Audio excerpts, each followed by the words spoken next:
Welcome back to MysteryCon. The following are 5 true stories that were never meant to surface. Each one involves a cover-up, a disappearance, or something quietly erased from history.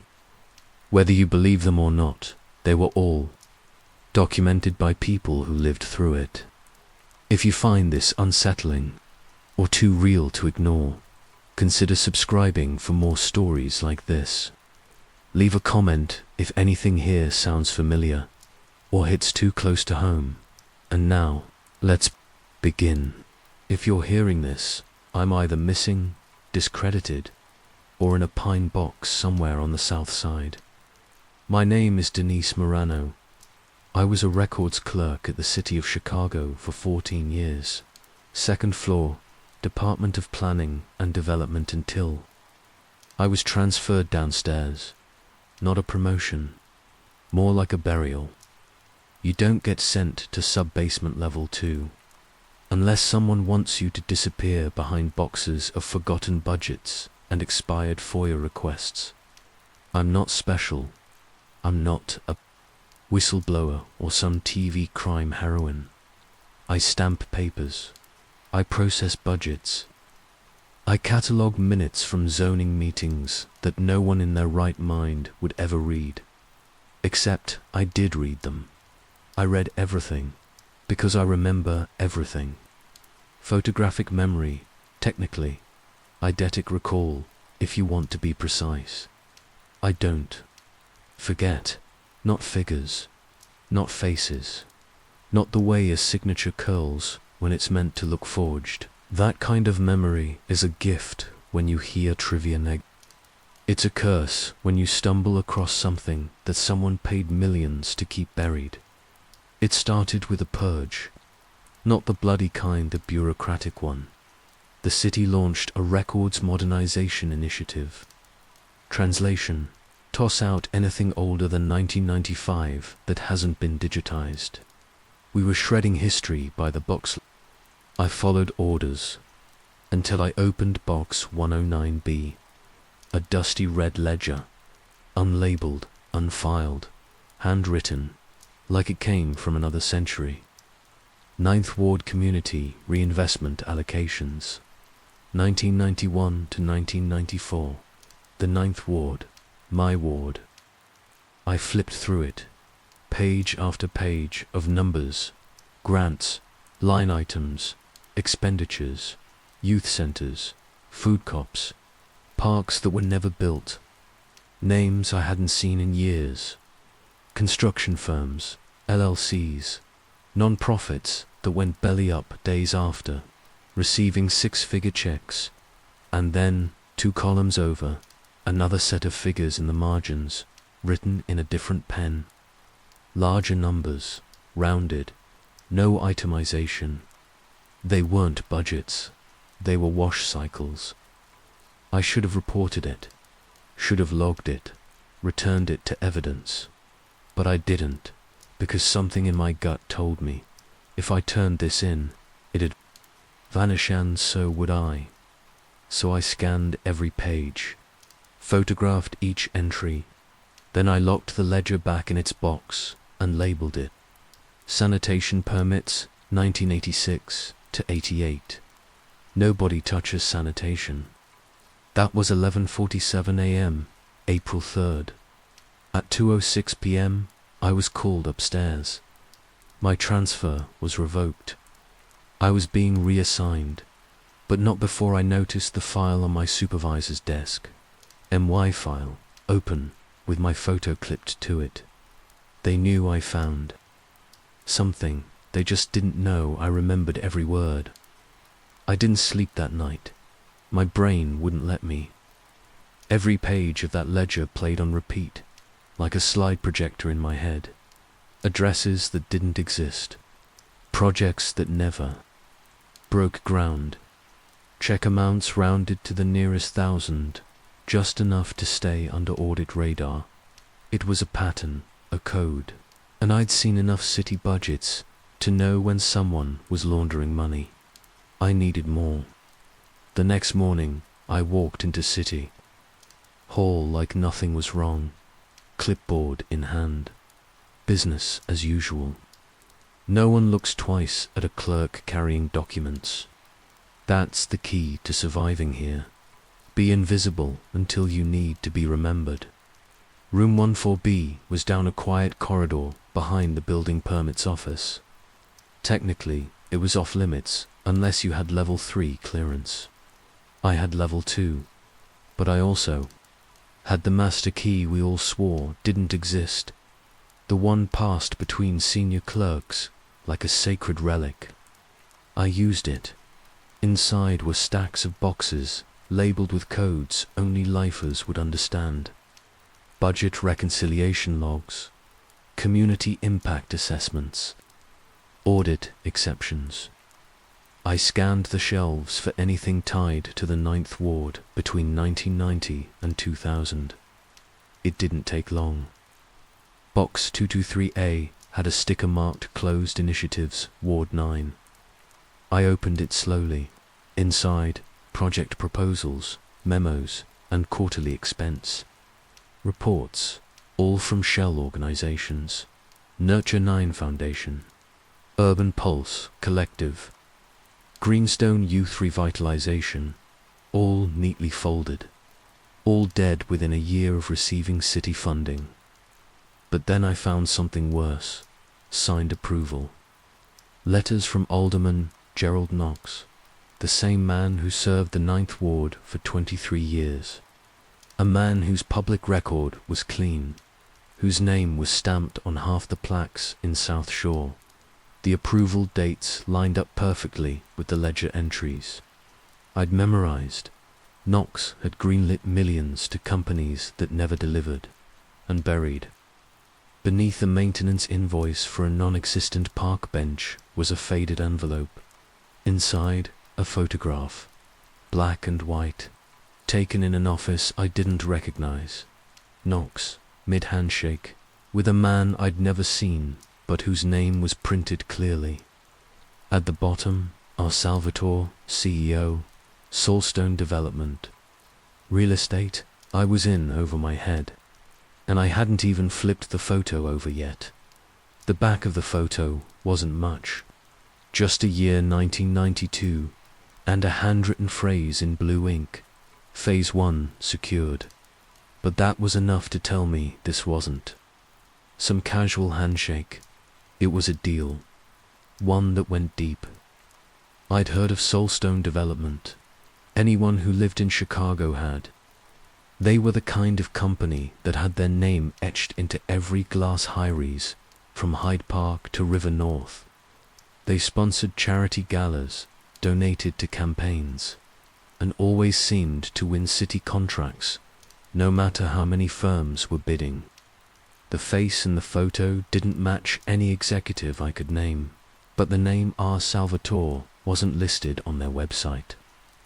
A deeper search from my work terminal brought up one hit. Richard Salvatore, founding partner, listed as retired in 1998. No press releases. No articles. Just a brief obituary from 2001. Heart attack, age 59. The perfect dead man to hide behind. Still, the photo, the ledger, and the box of fake non-profits all pointed to the same pattern. Money flowed out of the city into community. Projects that never existed and reappeared as luxury condos or boutique retail in redeveloped neighborhoods. The kind where locals could no longer afford to live. I filed the photo in my locked drawer and double-checked the vault logs. No one else had accessed box 2 to 3A in over 12 years. That should have comforted me. It didn't. By 4 p.m. I started noticing eyes on me. One of the deputy directors from accounting Langston hovered too long by the copy machine. He hadn't spoken to me in months.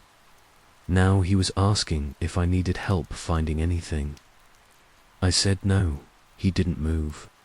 At 4:45, I shut everything down early and left through the side stairwell.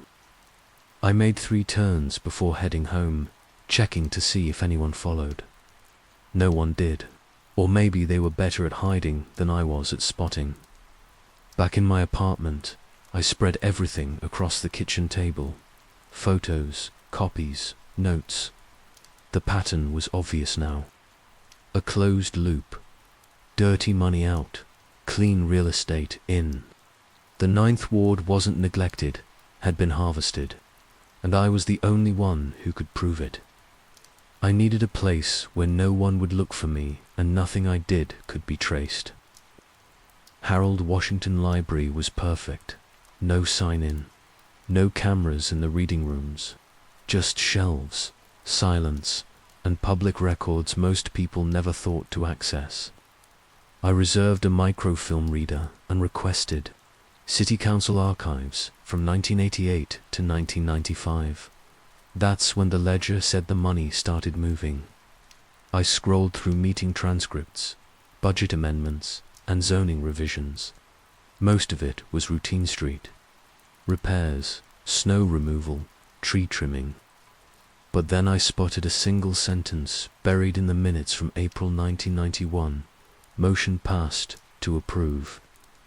Redevelopment grant Phase 1 to Greenstone Civic Initiative for expansion of Ward 9 park facilities. Greenstone, one of the non-profits in Box 223A, the one that received $312,000 and never filed a single completion report. I checked the motion's sponsor, Alderman Knox. I dug deeper. May 1991, August 1992, February 1993, each vote pushed money into similar organizations. Slightly different names, but the same style. Foundation, initiative, revitalization, always vague, always approved without debate. The paper trail was thin, but the rhythm was clear. Create shell group, approve funds, let it disappear. Then came a name I hadn't expected. Councilman Arthur Lim. Lim wasn't from the 9th Ward. He represented the 14th. But he seconded 5 of Knox's motions over a 4-year period, all tied to Southside redevelopment projects. That's not common. Aldermen stick to their own turf. I ran a background check on Lim. He'd retired in 2005, and now sat on the board of a holding company called Evergrey Properties, one of Evergrey's subsidiaries, Soulstone Development. That was the connection. Knox funded the fake projects. Soulstone developed the cleared land. Lim moved the money. It wasn't just a scheme. It was a network. As I closed the last file, a shadow passed behind me. Just for a second, I turned. No one was there, but the quiet no longer felt peaceful. It felt watched. I logged off and left the building fast, clutching my notes tight. The conspiracy didn't end in the 9th Ward. It started there. I got home just after 6. The sun was low, but my nerves were high. I didn't turn the lights on right away. My windows face west, and I needed time to settle into the dark. It made it easier to think and do see if anyone was watching. Nothing. About the door seemed off.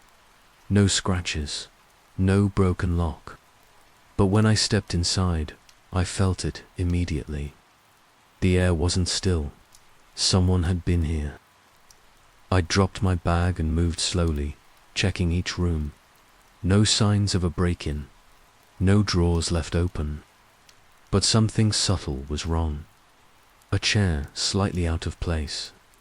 A coffee mug moved 3 inches to the right. My table was bare. The documents were gone.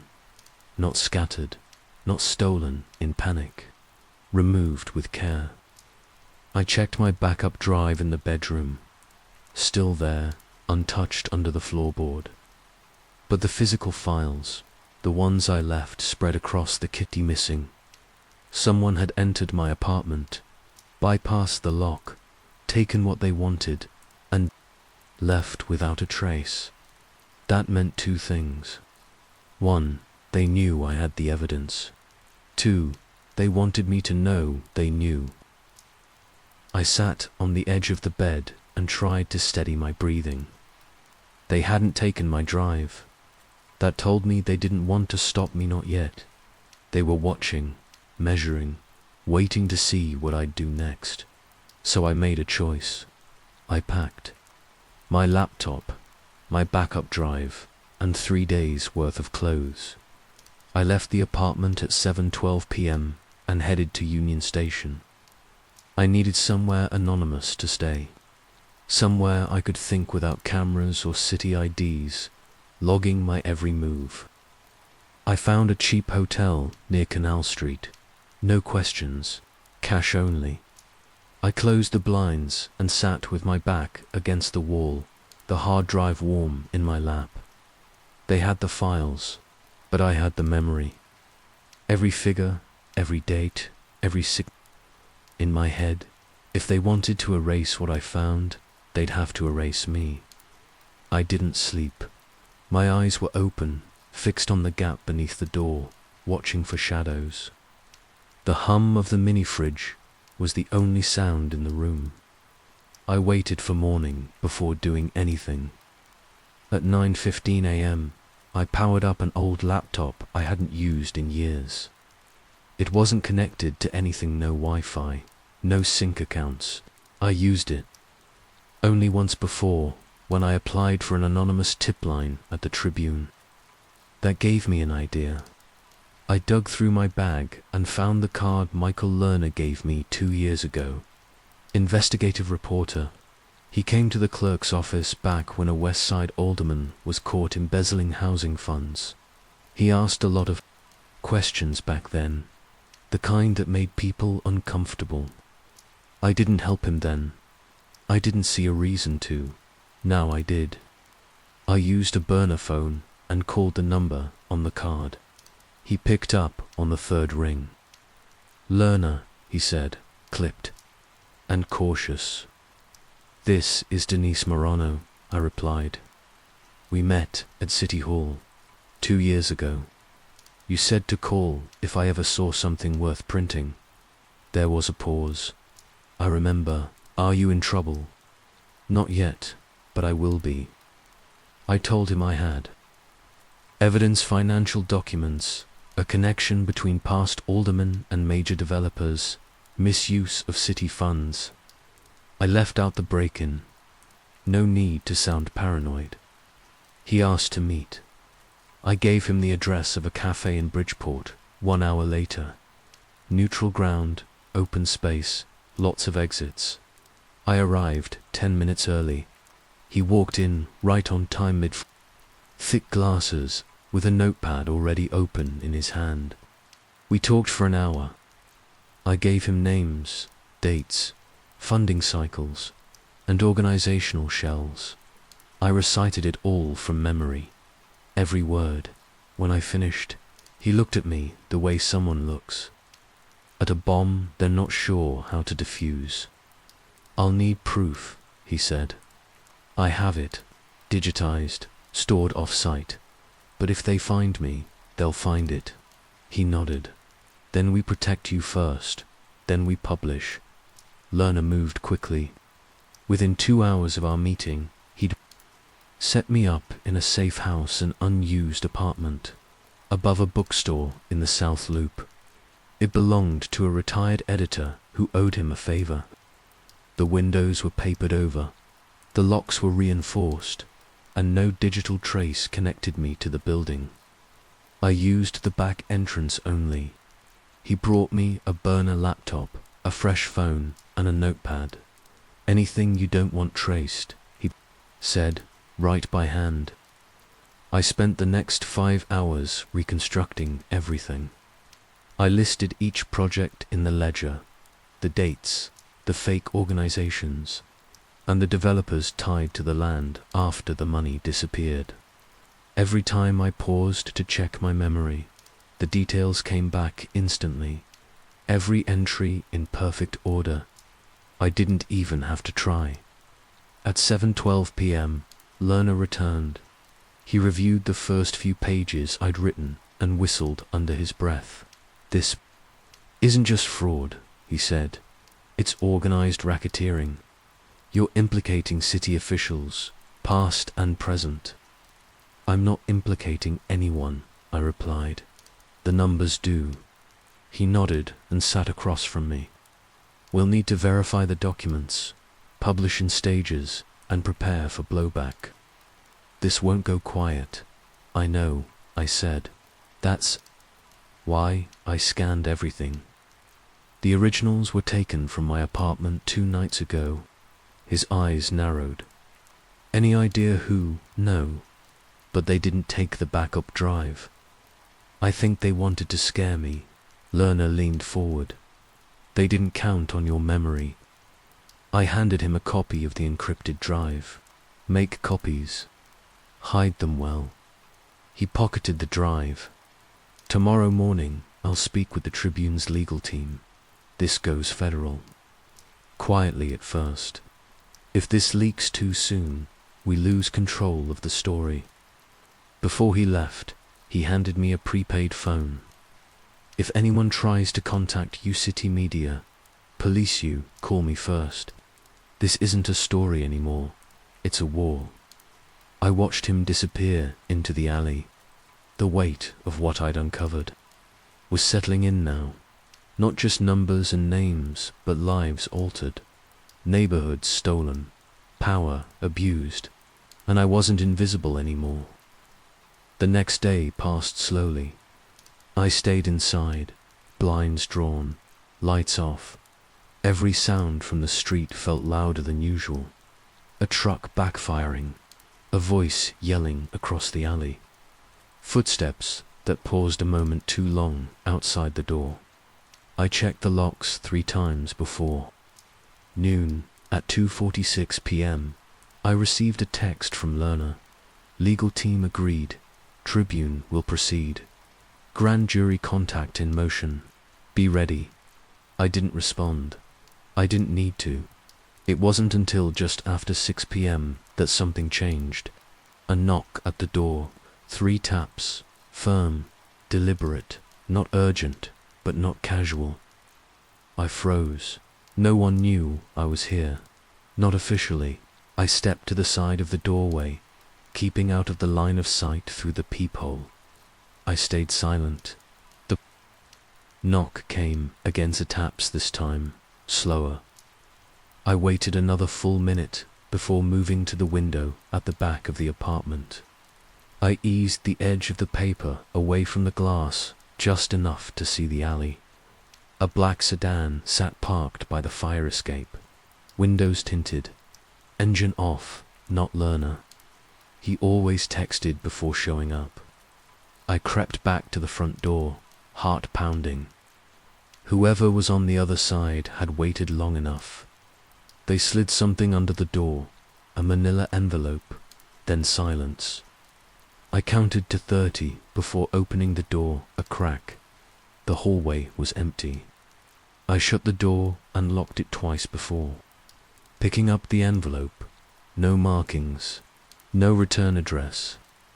Just one item inside a single sheet of paper, printed in clean, bold font. "We know what you have. This is your only warning." No signature, no instructions, just the message. I burned it in the kitchen sink. Then I called Lerner. His voice was tight. "Did they see you?" "No, but they know where I am." "Pack your things. We're moving you now." I closed the call and started folding my notes. This wasn't just about exposure anymore. It was about survival. Lerner arrived 37 minutes after my call. No headlights, no horn, just a quiet tap on the fire escape railing. I opened the window and climbed down. No words were exchanged until we were 5 miles out of the city. He drove an old grey pickup that blended into traffic. The windows were rolled halfway down, and the heater hummed low. He kept his eyes on the road. "They're escalating," he said finally. I nodded.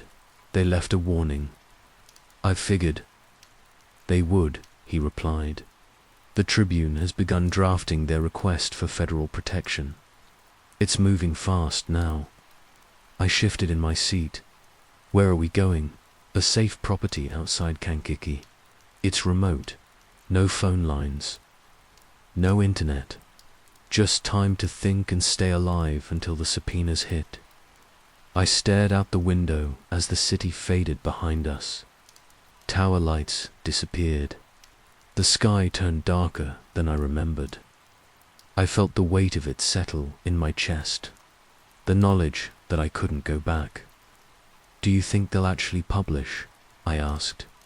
Yes, Lerner said. We're too far in. And your records match internal audits from other wards. It's not just the 9th, it's systemic. That part I hadn't fully considered. I'd traced the 9th ward because it was personal, because I grew up there. But if this network stretched beyond one district, it wasn't just a scheme, it was an operation.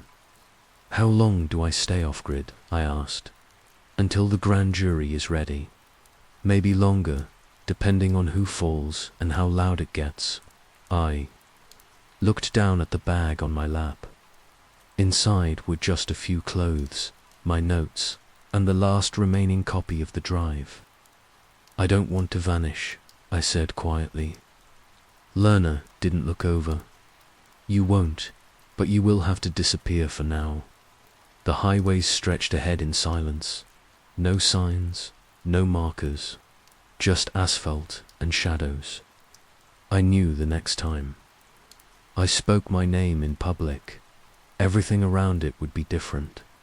The city I served was about to hear the truth, and I wouldn't be there to see it happen. The safe house was a one-story farmhouse with no neighbors in sight. Faded siding, sagging. Porch, 2 rooms, and a cellar. The kind of place that looked forgotten on purpose. Lerner unlocked the door, stepped inside, and checked every window. Once satisfied, he handed me the key and a prepaid phone with 1 contact programmed, his Belvey. There's a generator out back, he said. Limited fuel. Use power sparingly. No calls except to me. If anyone shows up unannounced, leave through the back and follow the tree line west. It leads to a secondary road. I'll have someone watching it from tomorrow on. I nodded, taking in the silence. No sirens, no traffic. Just wind across an empty field and the sound of my own breath. He placed a folder on the counter. This is everything we've prepared for the feds. Timeline, documentation, your statements. They'll want you to review it before the grand jury. When? Soon. I'll let you know when they're ready. He didn't linger. Before leaving, he locked the door from the outside and slid a bolt into place. I was alone. The first few hours passed in silence. I sorted my notes again, double-checked the encrypted files, and reviewed the summary Lerner left. The evidence was tighter than I expected. The Tribune had quietly corroborated 3 of the fake organizations, tracing shell payments through a string of inactive bank accounts. One led to a Cayman Islands transfer linked to a now-defunct real estate holding firm. The signature on that transfer, Gerald Knox. It wasn't just negligence.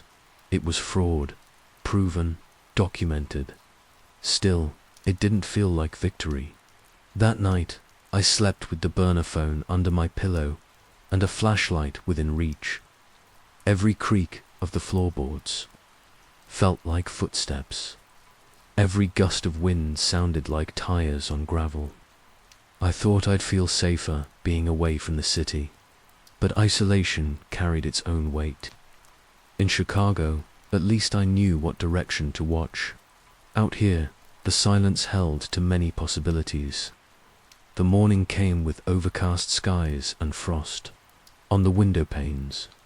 I boiled water on the stovetop and sat by the window, watching the empty road beyond the field. No cars, no voices, just fog and the quiet buzz of distant power lines. At 9:03 a.m., the burner phone rang once and stopped. A single ring signal, learner's code for standby. I waited. 7 minutes later, it rang against 2 short tones. I picked up. They're ready, learner said. Federal prosecutors want to move forward. They've reviewed the documentation. Your memory records match the city's archived files. I exhaled slowly. So what happens now? They'll call you directly. Secure line. No identifying information. Just listen, confirm, and stay put. When it's time to move, they'll come with credentials. Until then, trust no one. He ended the call without waiting for a reply. At 10:24 a.m., the phone buzzed again. No caller ID, I answered. Ms. Morano, a calm voice said, "You're speaking with Agent Keller, Department of Justice. We've reviewed the evidence. You will be subpoenaed before a federal grand jury. Do not leave your location. We will escort you when the time comes. A protection agreement is being prepared. Do you understand?" "Yes," I said. "You've done the right thing," the agent added. "Stay alert." The line disconnected. I sat back, heart steady but cold. This was real now, not just files and whispers in back rooms. This would go public. Officials would fall. Names I grew up hearing on the news would be exposed under oath. By evening, I had rechecked my files twice. Nothing was missing, nothing out of place.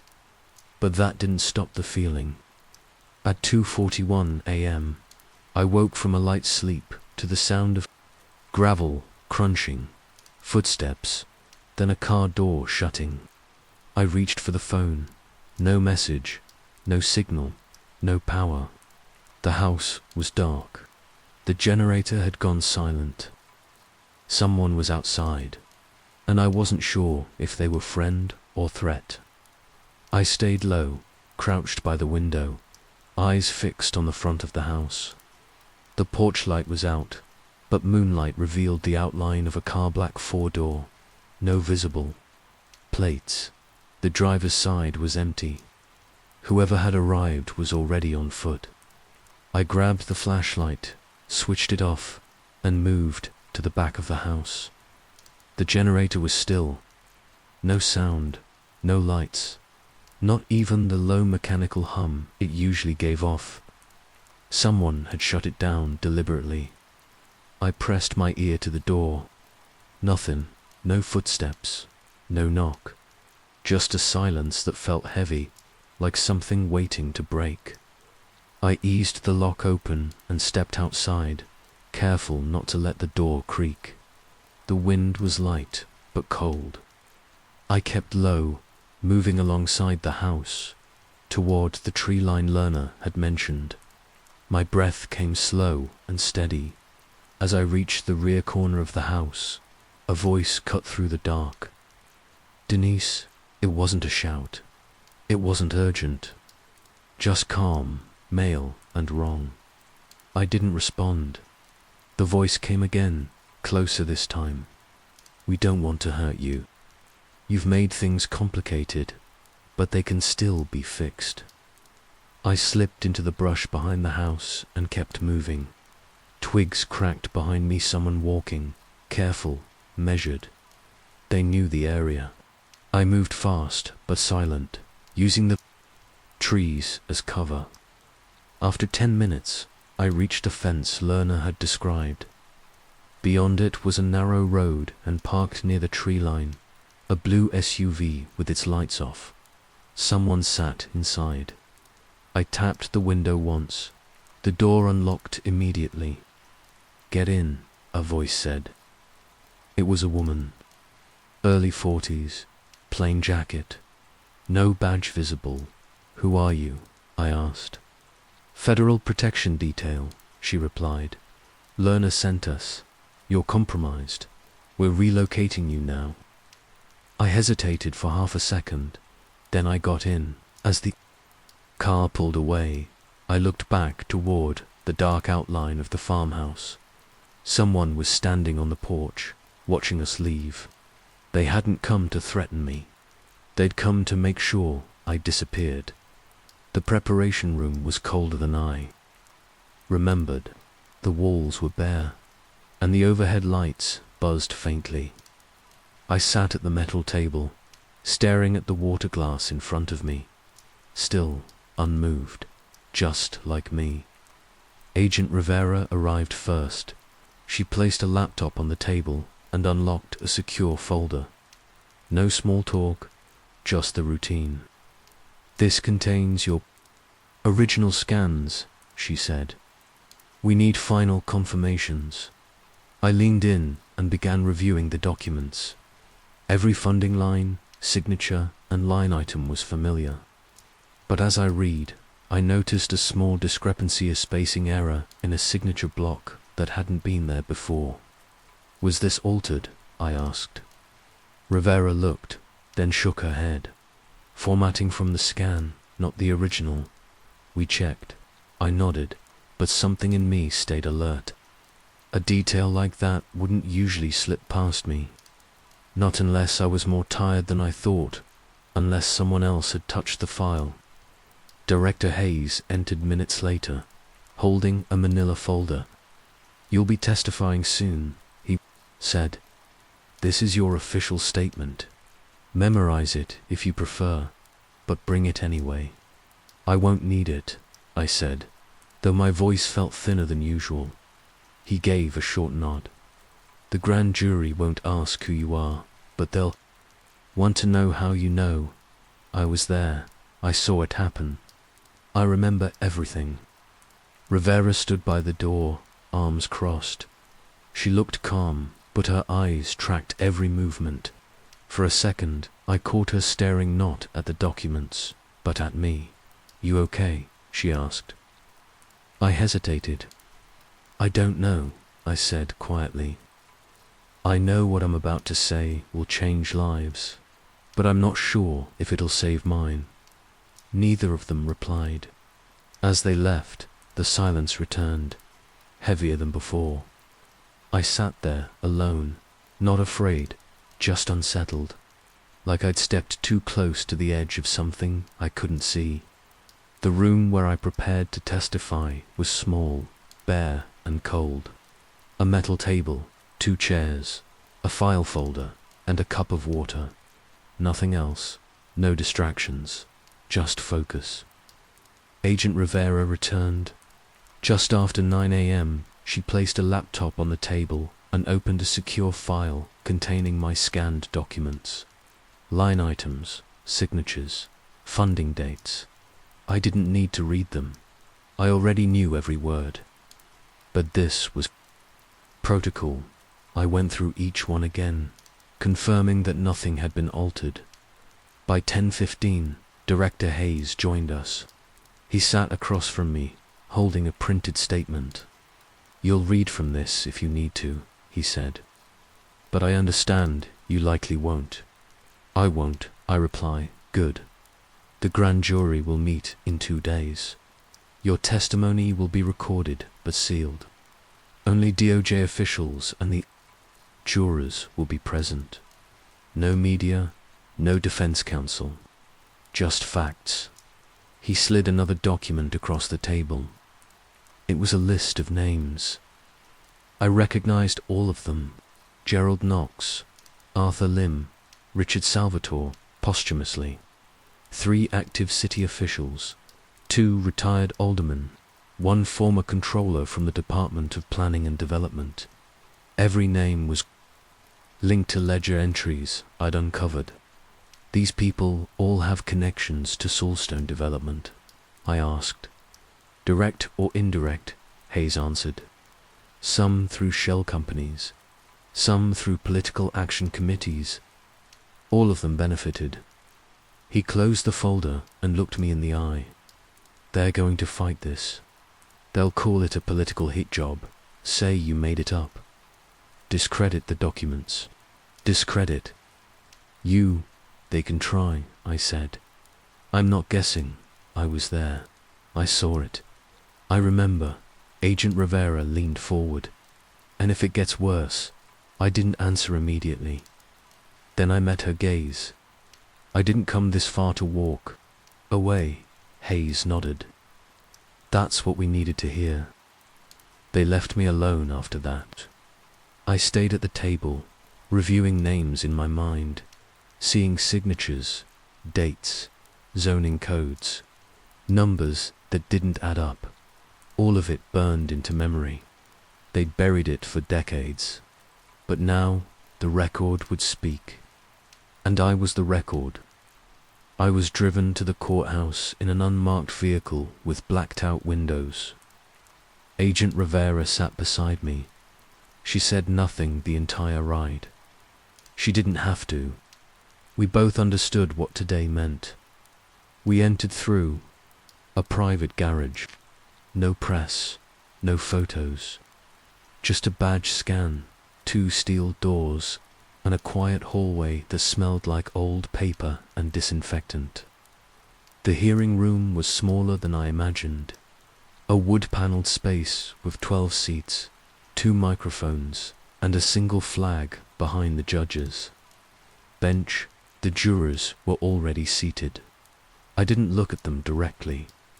I focused on the table, on the water glass in front of me, on the notes I didn't need.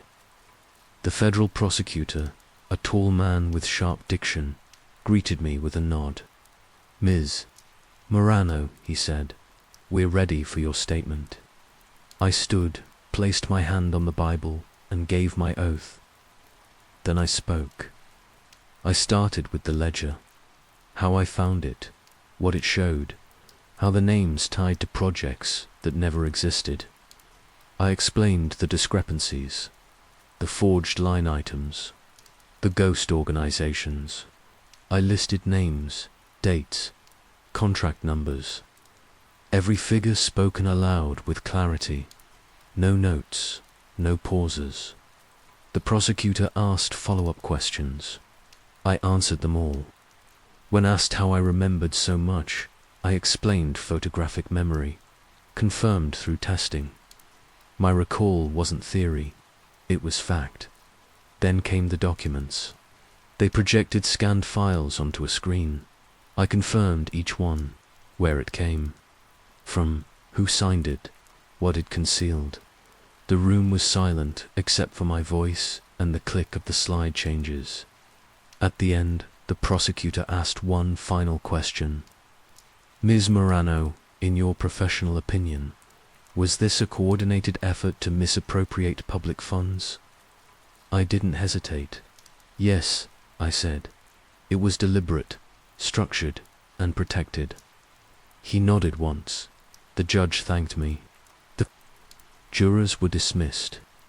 I was escorted out the same way I came in, silently, quickly, away from the light. Back in the car, Rivera looked over. You did exactly what we needed. I didn't reply. For the first time in days, I allowed myself to exhale. The day after my testimony, they moved me again. This place was no better than the last plain walls. No windows, reinforced door, a cot, a table, and silence so thick it pressed against my skin. They called it temporary holding, but it felt like a waiting room for people who no longer existed. Agent Rivera returned that afternoon, a manila envelope in hand. She set it on the table with deliberate care, like it might detonate if handled wrong. This is it, she said. Witness protection package. Full relocation. You'll be moved at dawn. I stared at it without touching it. What's my name now? I asked. She didn't answer. Instead, she opened the envelope and slid out the documents. A license, social security card, medical records, a fabricated job, history clean, believable. I held the ID up to the light. The name looked ordinary, too ordinary. But that was the point. Do I have to sign it? I asked. Rivera hesitated. No, you don't have to. But if you don't, you're exposed. You'll be on your own. I thought of City Hall my first day, walking into the archives, feeling like a nobody assigned to nowhere. I thought of the first time I noticed a missing number on a funding report. I thought of the copy room, the long fluorescent hallway, the coffee breaks where no one spoke more than 5 words to me. That life hadn't been glamorous, but it had been mine. And now I was giving it up, everything. My apartment, my real name, even the calendar I used to keep birthdays on, all, for a city that would never know I saved it. Can I write something down? I asked quietly. Rivera blinked. Write what? A name? Mine? Just once? She nodded. I took a pen from the table and scribbled Denise Morano in the corner of the envelope, then folded it closed. That was the last time I ever saw it in ink. Then I signed the documents. I didn't cry. I didn't hesitate again. I just let go. I left the facility before sunrise. No luggage, no phone, just the clothes I was given and a folder containing my new name. The air was cold, and the vehicle that picked me up was the same grey SUV from before. Rivera drove. No music, no small talk. In the front seat beside her sat a sealed duffel. She told me not to open it until we stopped. I didn't ask questions. That part of me was fading now. We drove for hours through stretches of empty highway, passing small towns I didn't recognize. I memorized none of it. That was intentional. Finally, just before noon, Rivera pulled off the main road and stopped near an old bus station on the edge of a quiet town. She handed me the duffel and looked me in the eye. "This is where we part ways," she said. I nodded. "Where does this take me?" She shook her head slightly. "Even I don't know." "That's the point." I stepped out and walked to the terminal. Inside, a single clerk handed me a one-way ticket and a schedule. My name on the ticket was not Denise Morano. It wasn't even close. As I waited for the bus, I sat on a bench near the window. The world outside looked the same. Cars, trees, people going about their day, but everything had shifted. I no longer had a home, a workplace, or a traceable past. The city I had spent my life serving now existed behind glass, out of reach. I opened the duffel. Inside were a driver's license, social security card, a small stack of cash, and a letter, typed, unmarked. "You did more than most ever would. The record stands because of you. Stay quiet, stay safe, start over." I folded the letter and tucked it away. My bus pulled in 10 minutes later. As I stepped on, I didn't look back. Denise Morano no longer existed. But what she uncovered would never be buried again. I arrived in a town I'd never heard of, with a name so plain it could have been made up. 1 grocery store, 2 stoplights, and nothing taller than a 2-story house. It was the kind of place no one notices, and that was the point. The apartment was already arranged. A 2nd-floor unit above a hardware store, clean but sparse. No photos, no history. Just a key left in a mailbox and a single note taped to the fridge. "This is your home now. Blend in. Trust no one." I unpacked slowly, a few outfits, basic toiletries, the documents from the duffel, my new name, new date of birth, and a cover story built tight enough to survive casual questions. I had a work history, a high school diploma, even a doctor's record for allergy medication I didn't take. Everything was in place, except me. Each morning, I followed the same routine. Coffee, short walk, read the paper. I applied for a part-time job at the library and started shelving books 3 days a week. No one asked where I came from. No one cared. Small towns don't press strangers if they keep their heads down. But at night, the silence pressed in. I still saw their faces. Knox, Lim, Salvatore. The jurors watching as I recited every detail. The prosecutors nodding as I confirmed what they already feared. And Rivera standing silently at the door when I disappeared for good. I checked the news, carefully, never from city papers, always from national sources. The investigation was moving forward. Indictments were pending. Names leaked slowly. The Tribune ran a front-page story titled, "An Unseen Ledger." The clerk who remembered too much. They never printed my name. They didn't have to. The details were enough. Closed the browser and sat in the dark, the screen still glowing. They would never know where I went, but the record stood. That was the deal I made. The days began blending together. Work at the library gave me structure. Routine kept the anxiety from building. But there were moments, quiet ones, when my hands would pause between books and my mind would drift back to the city. I remembered the ledgers, the red ink, the names written in 2 different hands. The strange way a single number could unravel a system if someone looked close enough. Sometimes I wondered if anyone else ever would. One afternoon, while shelving non-fiction, a man came in wearing a navy jacket with a Tribune pin on the lapel. He didn't look at me. He asked the clerk about books on corruption cases in Illinois. My heart skipped, but I kept my head down. My hair was shorter now, glasses, different posture.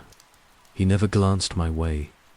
Still, I didn't breathe until he left. That night, I opened the envelope Rivera had told me not to touch unless absolutely necessary. Inside was a second ID and a sealed phone. I didn't turn it on. I wasn't ready to call anyone. But seeing it reminded me I wasn't lost. I'd made a choice. The news confirmed what I'd hoped. Federal charges were filed. Gerald Knox was indicted for wire fraud and conspiracy. Arthur Lim, though retired, was being questioned. Solstone's assets were frozen. The city's inspector general launched an internal audit. It was spreading. I wasn't just a footnote. The Tribune's latest article quoted a DOJ source, who described the case as the most precise internal account ever delivered without written notes. That was me. They didn't say my name, but I recognized the phrasing. It was strange too. No, the world was shifting because of words I'd spoken behind closed doors. To know that people were finally seeing what I had uncovered in the silence of a storage room. The city was beginning to reckon with itself, and me. I remained invisible by design. A memory with no address. That's how I'd stay alive. Because, even though I'd left the city behind, I knew one thing for certain. Corruption never sleeps. It just waits. The envelope arrived in the early morning, wedged tightly between junk mail and a bank flyer. No postage, no return address. Just my name, my new name, typed cleanly in the center. I closed the door behind me before opening it. Inside was a single sheet of paper, the same kind I used to see in interdepartmental memos, no watermark, number, seal, just a plain message in block print. There's one more name, Block 12, 1993. Look again. My chest tightened. I read it again, slower this time. The phrasing was deliberate. They weren't just tipping me off, they were certain I'd understand. Whoever sent it knew the ledger, not just the entries. The layout, the language. It had to be someone from inside. I didn't sleep that night. Instead, I pulled out the encrypted flash drive from its hiding place behind a loose floorboard, booted up the off-network laptop, and opened the scanned copies of the original records. Block 12, the payment was listed like any routine expenditure, $28,500 to Wayman Street Partners, labeled for district utility planning. I remembered skimming past it before. It hadn't raised flags back then. Too early, too small. But now I noticed what I hadn't before. The signature line bore the initials DEK, D. Elias Knowlton, the controller. The man who left office long before the scandal began making noise. He'd retired clean. No investigation. No suspicion. I checked the payment address, Logan Square, a P.O. box, still active. For a moment, I just stared at the screen, the glow casting hard shadows on the walls. My first instinct wasn't triumph. It was caution. What if this was bait? What if someone wanted me to chase a ghost? I printed the record, then destroyed the hard copy immediately after scanning it again. Whoever sent the note knew enough to be dangerous or trustworthy. I wasn't sure which, but now I had what I needed. The root, the man no one had ever questioned. And I wasn't about to stop now. I didn't sleep that night. The name D. Elias Knowlton echoed in my mind like a warning bell. He had always been considered clean a bureaucrat, not a politician. His retirement had been quiet, dignified. Numbered. Scandal, no press. Now I knew better. I pulled every document I had from the early years of the ledger, cross-referencing every dollar moved through Block 12 in 1993. The payment to Wayman Street Partners was authorized on March 17th. The signature line bore the initials D.E. Cather, same way. Knowlton used to sign internal memos I'd seen as a clerk, but that wasn't the smoking gun. The real clue was in the recipient address. The check had been mailed to a private mailbox in Logan Square, a P.O. Box 1 that was still active. I couldn't visit it. That would have been too risky, so I sent a letter, plain, unmarked. I included only a question: do you still remember what you started? No name, no return address. It was a gamble. But something told me the person monitoring that box wasn't a stranger to messages without names. The next day, I checked the news. Nothing new. Knox had pleaded not guilty. Lim had requested counsel. Solstone's assets were under federal review, but Knowlton's name still untouched. I sat by my window and watched the street. Ordinary people moved through ordinary lives, but the weight of what I'd found pressed heavier with each passing hour. The first payment, the silent controller, the name hidden in plain sight. Whoever sent me that note had trusted I would follow the thread. Now I had, and it led back to the beginning. The difference was this time, I wasn't afraid. If the D hadn't uncovered Knowlton's role, I would make sure they did. Because a system like this doesn't fall from the top. It cracks from the roots. And I had just found the root 2 days after I sent the letter. A new envelope appeared tucked into my apartment doorframe, like it had been placed there carefully, silently. This time, I didn't bring it inside right away. I sat on the steps and held it in the sunlight, inspecting it. No fingerprints visible. No watermark. The paper felt cheap, but handled with precision, creased perfectly, folded tight. Inside was a photocopy, a check. Payee Wayman Street Partners amount, $28,500 date. March 17th, 1993 signature, D.E. Knowlton memo.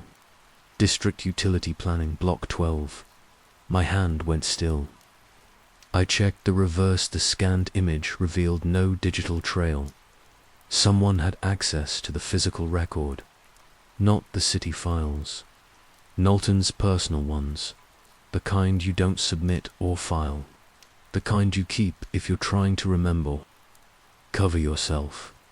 I encrypted the file and stored it on my backup drive. Then I made the call. The burner line rang 4 times before connecting. "Rivera," I said, "I need to meet." She didn't ask why. We met at a bait shop 2 towns over, seated on a bench facing the water, backs to the street. I handed her the envelope without a word. She opened it, eyes narrowing as she scanned the check. "I don't understand," she said finally. "He was clean or quiet," I said. She folded the paper slowly and slid it into her coat. "This shifts everything," she said. "If Knowlton's payment laid the groundwork, then we've been chasing the wrong starting point."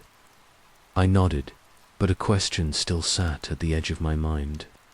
Why hadn't Rivera or Lerner uncovered this earlier? Had they missed it or ignored it? "Someone wanted me to find this," I said quietly. "They didn't send it to you, they sent it to me." Rivera watched me closely, but didn't respond. As she walked away, I felt it again, that edge of doubt, sharp and quiet. I wasn't sure who I could trust anymore. But I was sure of this. Knowlton wasn't the end. He was the beginning. By the morning of May 2nd, the Tribune had updated their coverage. The headline read, "Former city controller linked to early development fraud. Sources say inquiry expands." There was no name printed yet, but I knew it wouldn't take long. The article outlined a payment in 1993 to a now-defunct company tied to one of the shell organizations. It noted that federal investigators were re-evaluating the origin of the financial irregularities, following new testimony and evidence. That was the check. Rivera had moved fast, faster than I expected, and now the circle was closing in on Knowlton. Later that afternoon, I received a coded message on the backup phone. One phrase, prearranged with Lerner months earlier. "The tree cracked. It's falling." It meant charges were coming. I turned off the phone, destroyed the SIM, and dropped the device in a lake 20 minutes away. I didn't need it anymore. I'd already done everything I could. That night, I sat by the window with a single lamp lit. It was raining soft and steady, the kind that dulled every sound and blurred the world outside. I wrote a letter, not to be sent, just to remember. I wrote down everything I had never said aloud. The fear, the pressure, the guilt of knowing so many were hurt before I ever noticed the pattern. I detailed every moment in the basement of City Hall, staring at ledgers no one had touched in years. I wrote about Lerner, Rivera, the courtroom, the names, the silence between each truth I spoke under oath. I folded the letter, sealed it, and hid it behind the back panel of the closet wall. It wasn't for anyone else. It was for me, in case I ever needed to remember why I left everything behind. By the end of the week, they would name Knowlton. By the end of the month, the indictments would be public.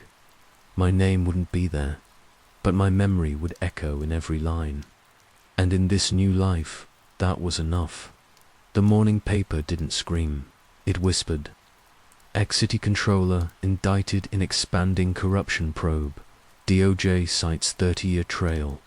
No photos of Knowlton this time. Just a narrow column, a black and white headline, and a quote buried in the middle. The origin was older than anyone expected. A precise record revealed the rest. They still didn't name me, but I recognized the language. I bought the paper, walked home, and laid it flat on the kitchen table.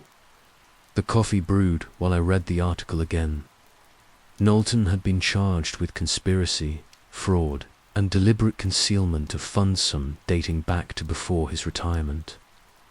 The Department of Justice confirmed the charges were based on newly surfaced evidence, quietly delivered, quietly validated. That was my check. That was my work. Outside, the world moved forward. A mother called to her child in the distance. A delivery truck rumbled down the street. Somewhere, a mayor's office scrambled to craft a statement, and inside, I sat alone. I should have felt vindicated. I should have felt the rush of closure. But what I felt instead was smaller, like I had given something away that couldn't be reclaimed. Not just my name, my voice, my visibility.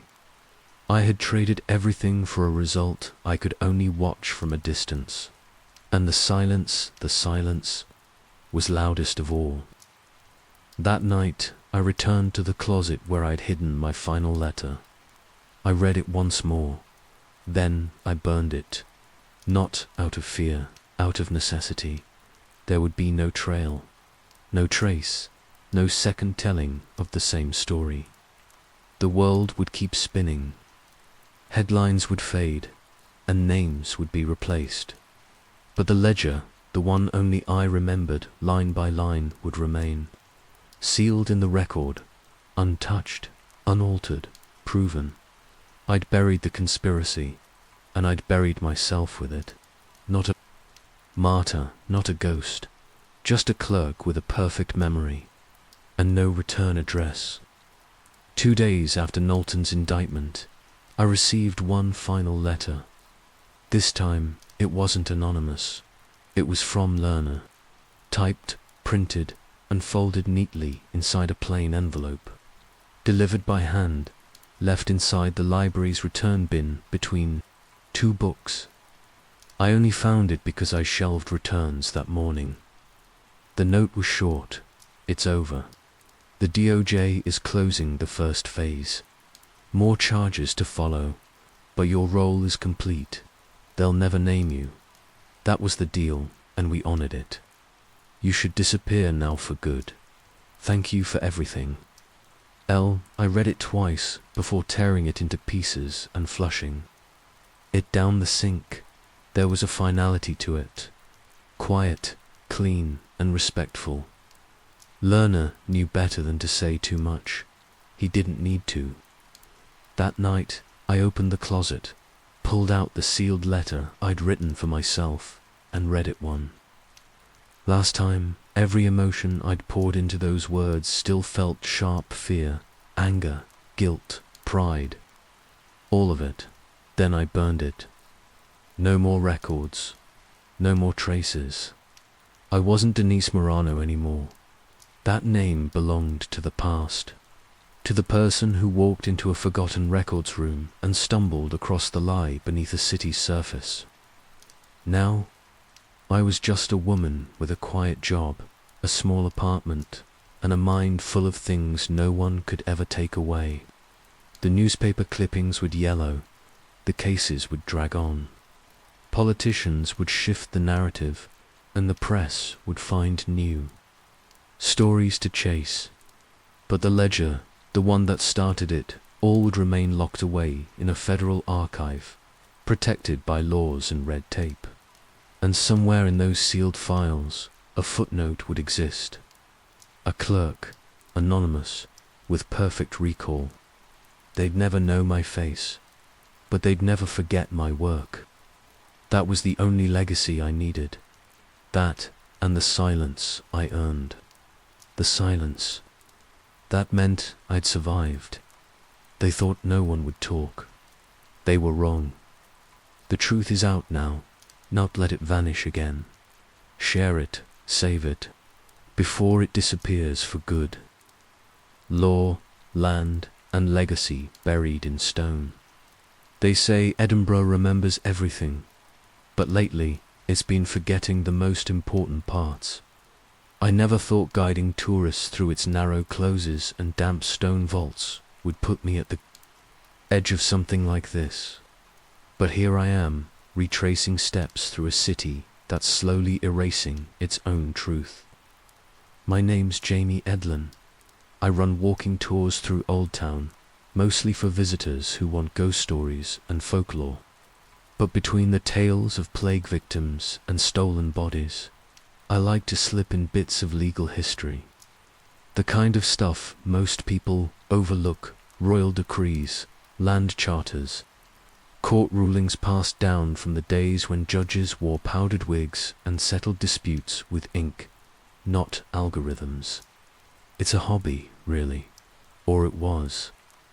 A few weeks ago, I was helping a local historian prepare notes for a small exhibit at the Advocates' Library. We were cross-checking citations in a 19th century case, nothing controversial, just a land dispute.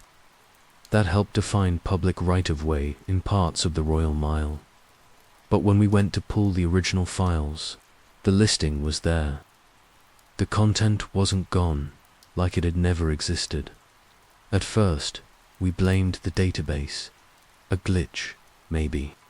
Happens all the time with old microfiche records. But then it happened again, and again. Each missing case shared one thing in common. Had all been referenced in a legal challenge just filed against a major redevelopment project in Leith. That's when the itch started. The kind of itch you get in your brain, not on your skin. The kind that won't go away until you dig. I didn't want to believe something was wrong. Edinburgh has always been a fortress of legal continuity. Scots law is older than most nations. But there I was, standing under the rain-slicked arch of Parliament Square, staring at the blacked-out windows of a records office that suddenly stopped returning my emails. And I realized, if the law could disappear here, it could disappear anywhere. The email had no subject line, just a PDF and one sentence. Look into this before it disappears too. No name, no signature, just the message. It arrived 2 days after I made the first call to the National Records Office. The archivist I spoke with, Davina Kerhad, sounded polite but distracted, almost nervous. Strange, she'd said. Some cases are suddenly marked reclassified. I'm not even sure who approved it. Then the line went dead. The file in the email was a scan of an old court ledger from 1974. The margins were scribbled with names I didn't recognize except one, Kelty Holdings, Ltd. That name had shown up in the redevelopment paperwork for the Leith Docklands, a corporate shell, registered offshore, but the building rights they were asserting, based on a land precedent that no longer existed. I couldn't let it go. I showed the document to Malcolm, my friend at Edinburgh Uni, who teaches legal history. He frowned the moment he saw it. This shouldn't exist, he said. It was struck from citation lists decades ago, but not deleted. He tapped the screen. See this margin note? Filed to Deep Archive, non-public. That's not protocol. Not unless someone had something to hide. I asked what a Deep Archive was. He paused, then leaned in. You ever heard of Archive N? No, of course not. That's the point. He told me it's whispered about in academic circles, internal vault in Edinburgh's legal system for disputed provenance. Documents, meaning anything that could embarrass the Crown, jeopardize land ownership, or his words, undermine historical legal legitimacy. And then he looked at me like I'd already stepped off a cliff. Jamie, you keep digging into this. Someone's going to notice. Too late. That night, someone rang my door buzzer at 2:41 a.m. once. Then silence. I live 5 floors up. There's no reason anyone would do that by accident. When I checked the CCTV feed from the entryway, the camera was static, just grey snow. They were telling me they'd seen me. Not stopping me yet, just watching. And for some reason, that scared me more. The next morning, I skipped my usual tour. I couldn't stop thinking about that static-filled security feed. I walked the Royal Mile, weaving through early commuters and delivery vans, until I ended up in front of the Signet Library. It wasn't intentional. My legs just took me there. I'd visited the upper floors dozens of times, but never the basement. Few people knew the old legal stacks extended beneath Parliament House. That was where I needed to go. Inside, I found Malcolm waiting with 2 takeaway coffees and the kind of face that meant he hadn't slept either. He didn't say anything at first, just handed me the cup and nodded toward a locked access door behind the staircase. "This is as far as my keycard gets us," he said quietly. "Beyond here, that's where the archive starts." I asked if he was sure about this. He didn't answer, just swiped the card. The door clicked open. The corridor beyond was silent and cold, with walls of thick stone and low overhead lights that flickered like candles. No signs, no cameras, just that dense, institutional stillness you only find in old government buildings. We moved slowly, Malcolm checking his phone for the map he'd saved from a retired archivist's blog post, one that had been deleted 2 years ago. We stopped at a junction of locked cages, shelves crammed with leather-bound ledgers and faded folders. Malcolm pointed to one corner.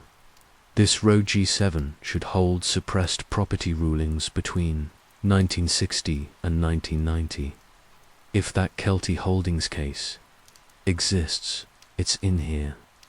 I moved to the shelf and scanned the labels. They were organized by year, but 3 slots in the middle were empty, gone, clean. No dust, no misfiled folders. Malcolm swore under his breath. They didn't just hide it, they took it. That was when we heard a sound boots, maybe on the stone floor behind us. Not rushing, not trying to catch us, just moving deliberately. We froze. Then the lights dimmed, one by one, from the far end of the corridor toward us. Malcolm whispered, "We're not alone down here." And that was when I realized someone knew exactly where we were. We didn't run. That would have made noise, and noise was a luxury we couldn't afford.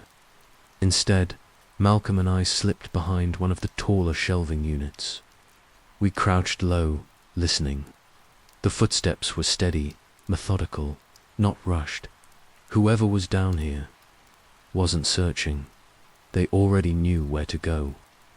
A shadow moved across the far wall, stretching long under the flickering lights.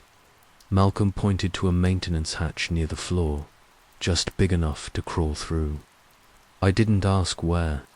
It led. We needed distance. We slipped inside and pulled the panel shut behind us. It was tight, the kind of space that smelled of damp metal and old paper, but it kept us hidden. We waited, breath held, while the steps passed within meters of us.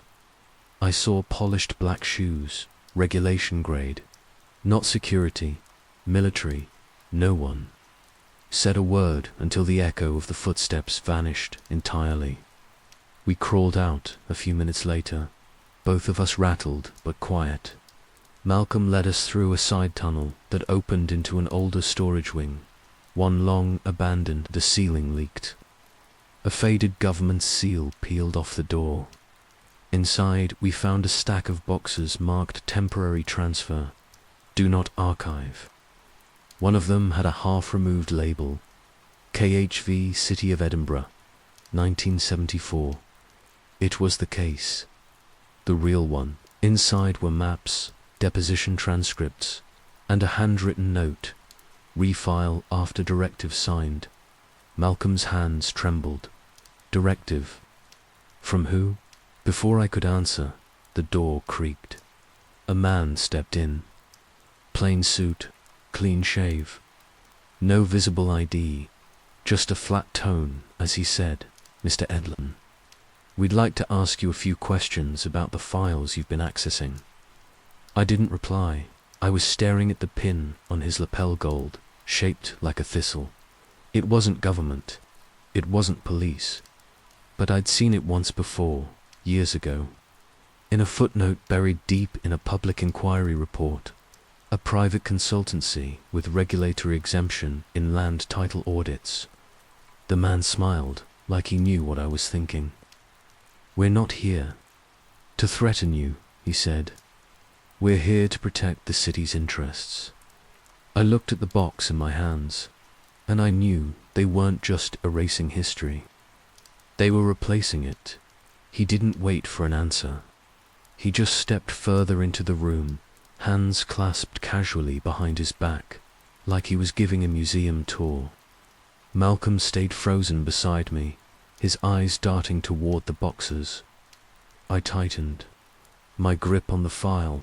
"You've come a long way, Mr. Edlin," the man said. "Tour guide, legal hobbyist, now uncovering sealed documents. You're curious. That's respectable. But curiosity doesn't grant immunity." His voice wasn't threatening. That made it worse. It sounded rehearsed, like he'd said these words before to someone who'd asked too many questions. I glanced. At the exit, he noticed. "Don't bother," he said. "The only way out right now is through me. But I'm not here to stop you. Not yet." He reached into his coat and pulled out a small folder, thinner than the one I was holding. He handed it to me. "This is a curated version of what you found. The official record, as it will stand. You're welcome to use it. Say you found it in a misplaced drawer. Report it if you like. No one will argue." I opened the folder. It was the same case, redacted, reshaped, and completely neutralized. The portions that pointed to corporate influence were gone. The property conflict had been reframed as a clerical error. No foul play, no suppression, just a mistake fixed by the system. "And if I don't?" I asked. "Then things become less manageable," he said calmly. "For you, for your friend, for anyone who gives this story oxygen." "That's not a threat, Mr. Edlin. That's just reality." Malcolm spoke for the first time. "This is bigger than just Jamie. People have a right to know how the past is being rewritten." The man tilted his head. "People want peace. They want stability. Legal continuity is a cornerstone of that. This case, if mishandled, sets a precedent for land reversal claims all over Scotland. That's not something we can let spiral." I looked at the folder again, then at the box behind. Me. 2 versions of the same event, one real, one manufactured. "You're giving me a choice," I said. He nodded, but only once, and then he turned and walked out, leaving the door open behind him. We didn't speak until we were back on the Royal Mile. The city carried on like nothing had happened. Tourists snapped photos near the cathedral. Bagpipes echoed off the stone. It was surreal, walking through normality with a box of suppressed evidence under my arm. Malcolm peeled off at South Bridge, visibly shaken. He said he needed time to think, maybe disappear for a bit. I didn't argue. I knew what he meant. I went home, pulled the curtains, turned off my phone, and stared at both folders on my desk, the truth and the cover-up, side by side. For hours, I said nothing, did nothing, just watched the light shift across the paper as the day passed. The man's words echoed in my mind. Only once. It didn't feel like a warning. It felt like a limit, and I knew I was running out. of time. That night, I made a decision. If they wanted silence, I'd give them something louder than they could erase. I messaged my tour mailing list and announced a new walking experience, limited spots, one night only. The Forgotten Cases of Edinburgh. I booked it for Friday, sunset. I spent the next day prepping the route, not the usual ghost stories, but actual sights from the Kelty case, the alleyway where the disputed boundary was surveyed, the church where the land deed was signed, and finally, a stop few people even knew existed. Underneath a neglected law office near Cowgate was a sealed chamber, once part of an auxiliary archive, long abandoned. I'd found it years ago by accident while researching for a student paper. No cameras, no security, just a bolt and a rusted lock. On Friday, 8 people showed up. Locals, mostly. A couple of university students. A journalist, though she didn't say that out loud. I recognized the look. We walked the route slowly, facts woven into stories, suspicion layered between. Legal trivia, no one said much, but I could feel their curiosity building. At the final stop, I turned to them and said calmly, "What you're about to see shouldn't exist, but it does, and you're going to help me prove it." Then I opened the door and switched on the live stream. The room was cold and smelled of dust, glue, and something faintly metallic-like, the trace of old wiring or forgotten tools. Stone wrapped around us like a tomb. I stepped inside first, flashlight in hand, and the others followed, quiet and cautious. The live stream was already rolling. I clipped the phone to a pipe overhead and pointed the camera toward the table. The signal flickered once, then held. I'd tested it weeks ago, on a whim. Barely worked then. Just enough. I placed the box. In the center, no one spoke. I pulled out the documents and began to read. Case name, date, witness names, maps and signatures. Phrases that should never have disappeared. Denials, conflicts of interest, all tied to development on land now worth millions. Each word chipped away at the illusion of clerical error. The journalist in the group asked to hold a page. I handed her one. She snapped a photo, then another. One of the students was already live tweeting. The viewer count on the stream climbed.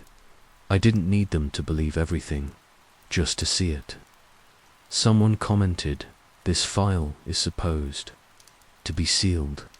Another followed, trace pinged, stream ID logged.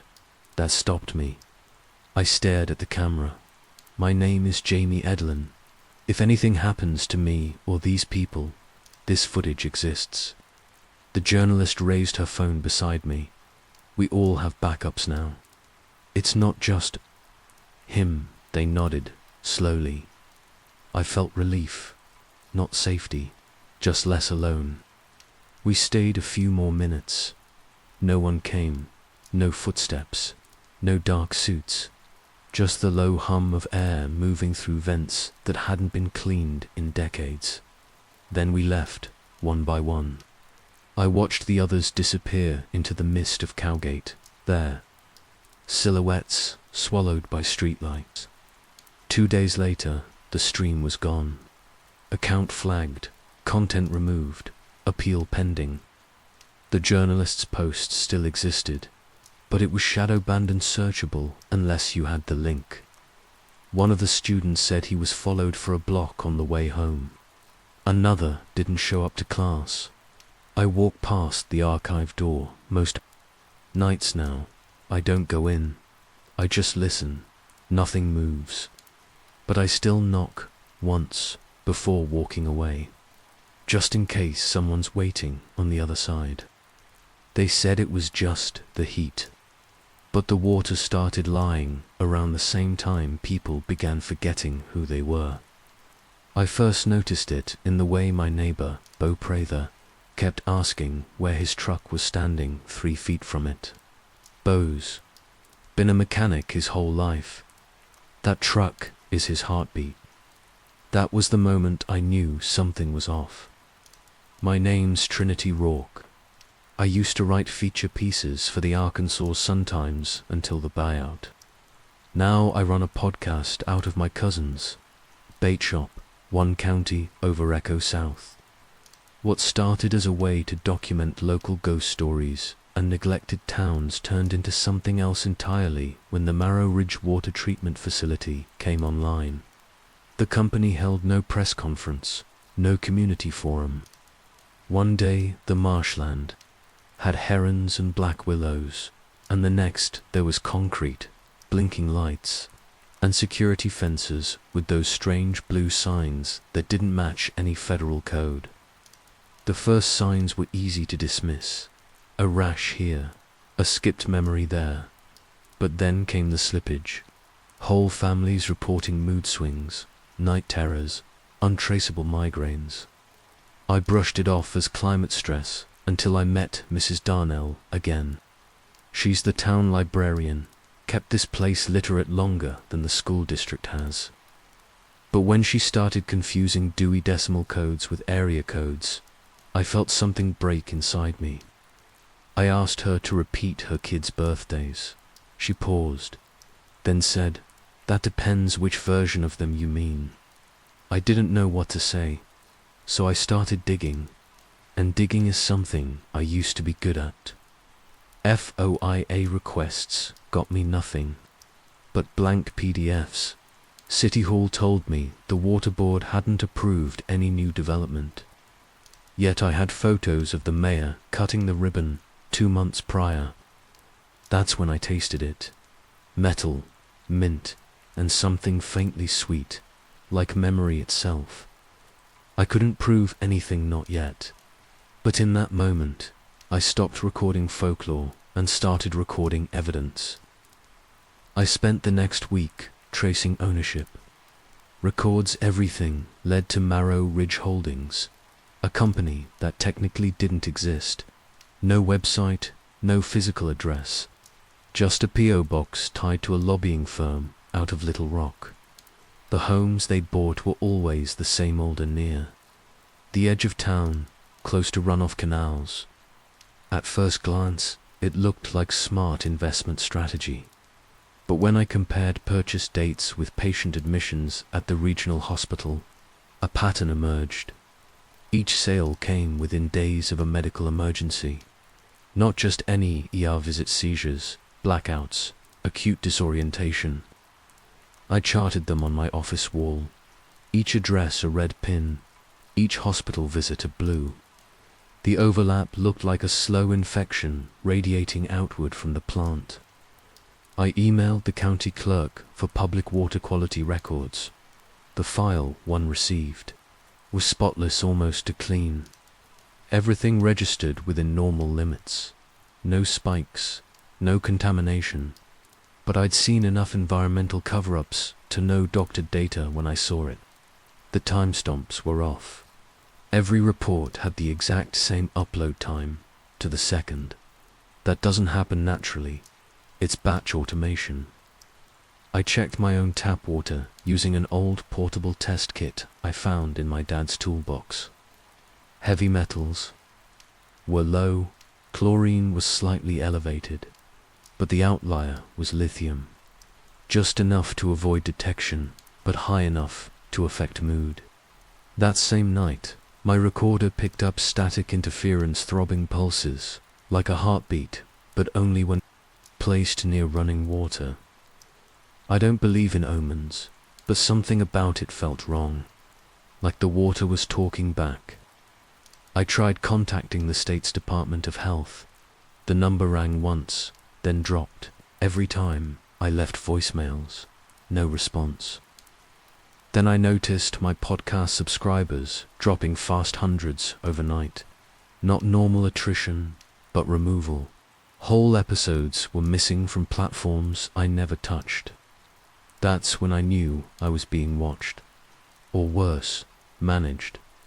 So I drove to Darnell's house again. Her porch light flickered like Morse code. She opened the door halfway, eyes glassy. "It's not the water," she whispered. "It's the memory of it."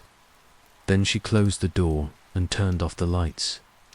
I sat in my car for an hour, afraid to start the engine. Something was unraveling, and it was starting with us. After Darnell's warning, I stopped sleeping properly. I'd nod off for 20 minutes at a time, always waking in sweat, convinced someone had spoken my name. I installed motion sensors on my porch and reset all my passwords. Still, my files started vanishing. Whole interviews I'd saved on 3 separate backups were just gone. What stayed behind was stranger partial transcripts filled with words I never said or thought. My voice, but wrong. Clipped, monotone, with phrases I didn't remember using. Compliance, threshold. Retention load, neural rinse. It was like someone was editing the archive in real time, injecting their own language through me. That same week, I started getting nosebleeds, short, shallow bursts, always after showering. I boiled my drinking water after that. Even the sound of a faucet running made my skin crawl. At the hardware store, the cashier paused mid-sentence and stared behind me like something was there. When I turned, nothing, but she wouldn't meet my eyes after. Just rang me up and whispered, "Stay away from the marsh." I hadn't told anyone I'd been out there. The marsh was fenced, now cameras on poles, gravel roads leading to sealed gates. The air around it smelled like burnt sugar and bleach. I drove past once with my windows up and still felt it on my tongue, like static in the blood. That night, I checked my sister's messages. Nothing recent. She'd always been steadier, nurse in a nearby town, grounded, rational. I called her, straight to voicemail. Hours later, I got a reply. A voicemail. Her voice sounded off. To calm, Trin, you need help. Real help. This thing you're chasing, it's in your head. I can't do this anymore. Then silence. I replayed it again and again, but the background noise changed each time. At first a car engine, then birds, then what sounded like running water. On the last listen, I could hear someone whispering behind her voice. My name. Over and over. Just my name. That's when I stopped trying to convince anyone else. The problem wasn't belief. It was exposure. We weren't just being watched. We were being tuned, calibrated, and I could feel myself slipping into whatever signal they wanted me to become. The more I tried to resist, the more organized the interference became. I'd leave my recorder running overnight, an old habit. From back when I was chasing ghost stories, and in the morning, I'd find files filled with clean, symmetrical pulses. Not random noise, patterns, always the same intervals. I sent them to an old contact from my journalism days, Nate, who used to cover telecom infrastructure. He called back the next day, whispering like he was afraid his own phone was listening. "It's synthetic," he said. "Someone's injecting it into the power lines." "That's not an accident." I asked what it could do. He hesitated. "If you knew the right frequency, you could make a person forget their own name. Or remember the wrong one." After that, he stopped responding. I stopped recording overnight. I turned to old school reporting, door knocking, paper trails. A local HVAC contractor admitted off record that he'd been paid to retrofit ventilation systems in homes Merrill Ridge had purchased. Not fix them, install new units, all tied to central smart thermostats. None of the buyers ever asked for them. One house had been sold to a man who died 3 months prior. I drove to that property. It looked vacant, but the lights inside flickered every 10 seconds, perfectly timed, like a heartbeat. I sat across the street for an hour. No movement, no sound, but I heard something faint, like an engine running in reverse. Not loud, just constant.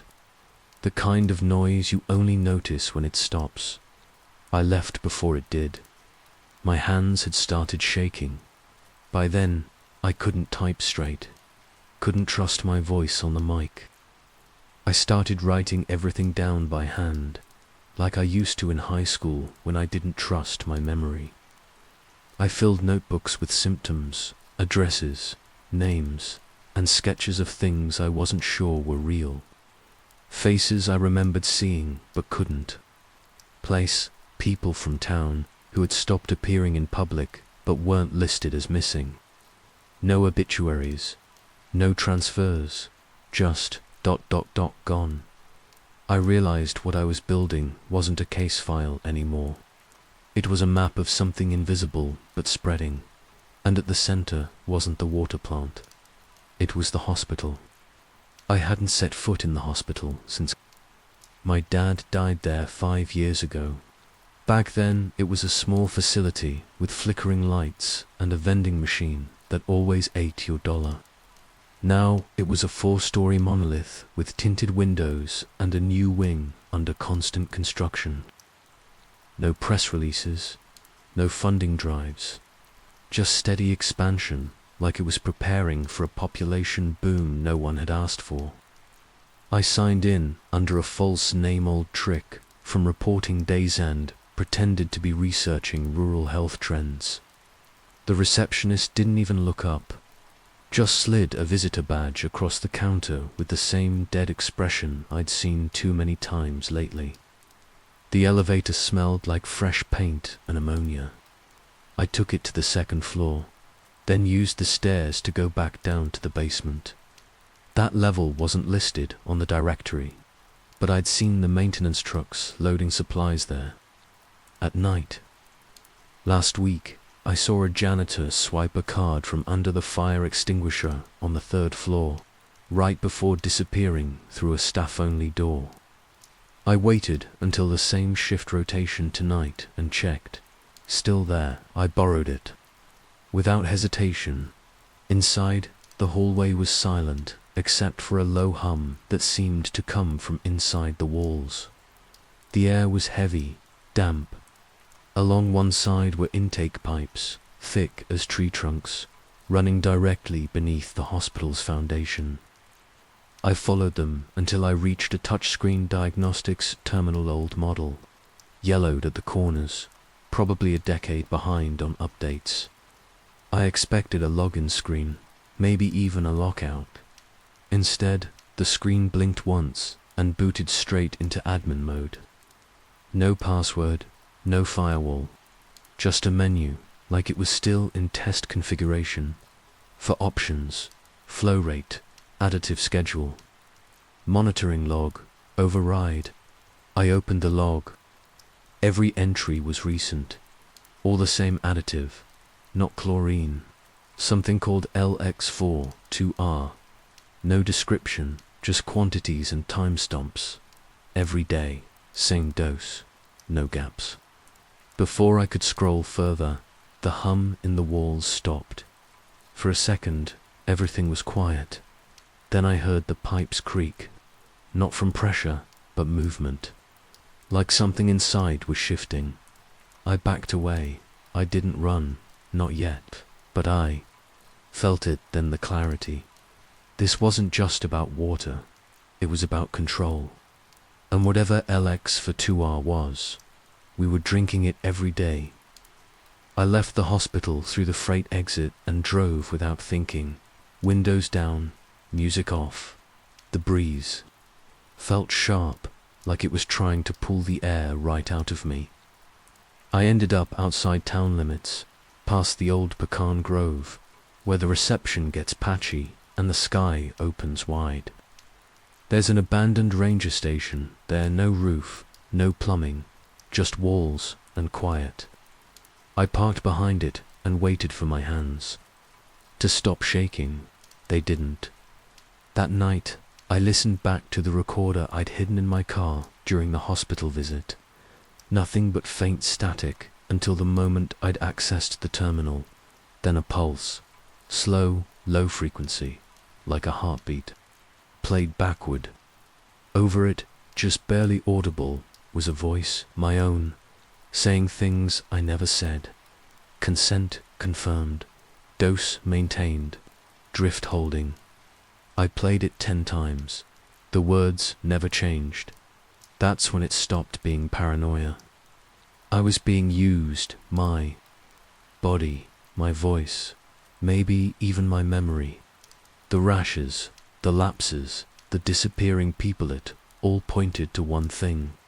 We weren't getting sick. We were being rewritten. I sent everything I had to 3 people I trusted. A sound engineer in Memphis, a retired nurse in El Dorado, and a journalist in Baton Rouge who owed me a favor. I didn't expect replies, just insurance. Then I smashed my laptop.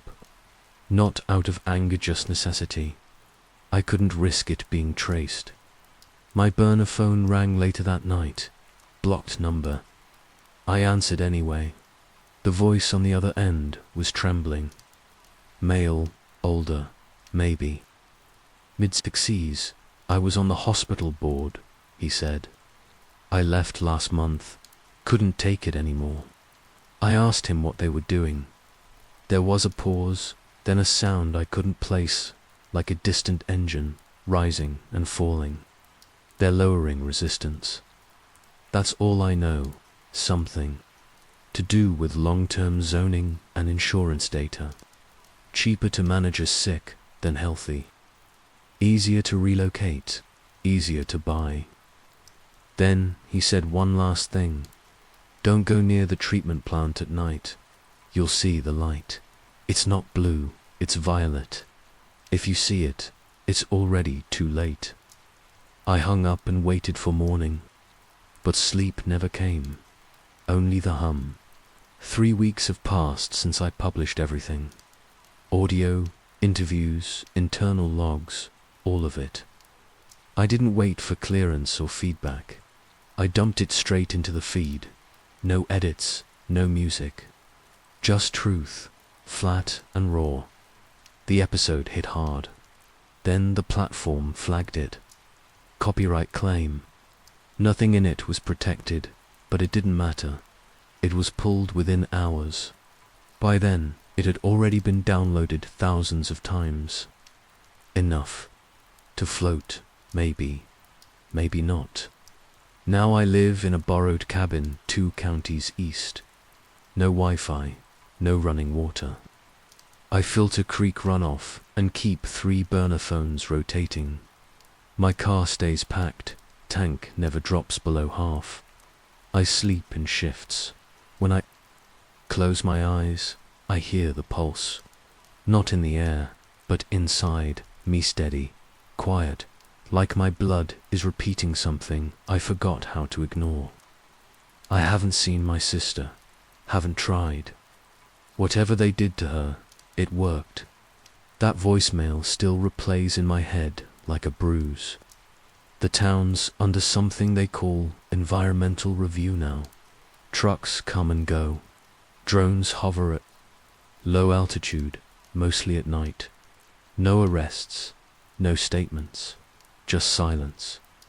The mayor hasn't been seen since the ribbon cutting. Darnell's house sits empty. Her lights flicker every night at 9:13, even though the power company swears it was disconnected. I don't need answers anymore.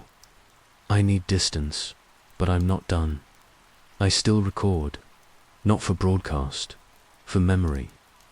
I write everything twice, then burn the original copy.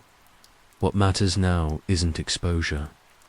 It's preservation, so that when the town finally empties and the hospital finishes building whatever it's building, there's still a version of events they didn't erase, a signal they couldn't tune out. I know what I saw. I know what I felt crawling under my skin and behind my eyes. Systems don't fail like this. They're built to... What they did to our town wasn't a malfunction. It was a test, and I was the control group. If you're hearing this, reading this, whatever form it takes, still here, I'm still listening. And somewhere, beneath the static and behind the waterline, my voice still cuts through. Clear, unfiltered, unaffected. The bus didn't stop at the intersection, not because it couldn't, but because the data said it already had. It started small. A skipped halt here, a second shaved off a red light there. I was used to system quirks, transient bugs, sensor, lag, the kind of gremlins you expect when software and concrete collide. But this was different. I work for Midland Transit, overseeing diagnostics for our city's autonomous bus fleet. Think of me as a mechanic, but for lines of code instead of engine blocks. Last week, we began testing the new MK3 model sleeker faster, pitched to the City Council as the future of ethical AI transport. But from day one, the data didn't add up. Test reports showed 100% route compliance, perfect stops, no deviations, but I'd been watching the trials in person. The number 17 ran straight through the St. Paul's intersection without slowing. The logs said it stopped for 6 seconds. 6, exactly, every time. When I flagged it, my supervisor Matt gave me a look that said, "Drop it. Early firmware, optical glitch, it'll settle." Thing is, it didn't, and when I tried to export the raw event logs, I found them locked, redacted. Even my senior level credentials couldn't crack them. That night, I couldn't sleep. I started replaying the test footage in my head. The blind turn on Holloway Street, the near miss at the King Edward crossing. We chalked it up to edge cases. But the more I thought about it, the more I felt like someone wanted the numbers to lie. And if that were true, then someone in Birmingham was betting big on those lies holding. I needed answers. Not for a report, not for my boss. For the people who'd be stepping onto those buses, trusting they were safe. I didn't know it yet, but this wasn't about a glitch. It was about control. And I was already too deep to walk away clean. The next morning, I bypassed the internal system and pulled the live feed from the MK3's onboard cameras using a backdoor patch. I'd installed months ago an old habit from debugging prototype firmware. What I saw made my stomach turn. On the morning route through the jewelry quarter, the bus veered a full meter outside the lane, nearly clipping a parked maintenance van. The footage was crystal clear. But when I checked the official logs, it recorded lane stability, 100%. That wasn't a bug. That was someone rewriting history. I ran a diff on the live telemetry versus the saved logs and found a second process running in the background, something I hadn't seen before. It was marked line adjust, MK3_admin_only. The script was compact, elegant, and completely unauthorized. It scanned the logs after every trip and overwrote any outliers with pre-approved values. Whoever wrote it didn't just know the system, they knew how to hide inside it. I took screenshots, zipped the data, and stored it on a drive I kept taped, inside a broken server case under my desk, just in case. At lunch, I brought it up to Matt, framing it as a technical curiosity. He didn't bite. Every major rollout has anomalies. Stick to your scope, Jamie. You're here to support hardware. Diagnostics, not write headlines. That wasn't just a brush off, it was a warning. Back at my station, I kept digging. The line adjust script had a digital signature cryptographic stamp, not from our company, but from a private lab outside Sudley Hall. one I'd only ever seen on R&D material not meant for public release. I tried to trace the connection, but hit a firewall that kicked back a credentials mismatch faster than I could blink. Someone outside the company, someone with access, was laundering performance data. And that meant this wasn't just about contracts or efficiency. This was about control, liability, maybe even lives. I looked around the office. No one was watching, but I still felt it, a tightening in my chest, a sense that I'd opened something I wasn't supposed to. I didn't know where the trail would lead, but I knew this much already: the numbers were fake, and someone powerful wanted them to stay that way. That night, I stayed late under the pretense of running diagnostics on the Mk3's battery relay system. In truth, I was combing through the network logs, trying to find out who had installed the line adjust script. The access trail was buried deep, but there were fragments, timestamps, access keys, routing metadata.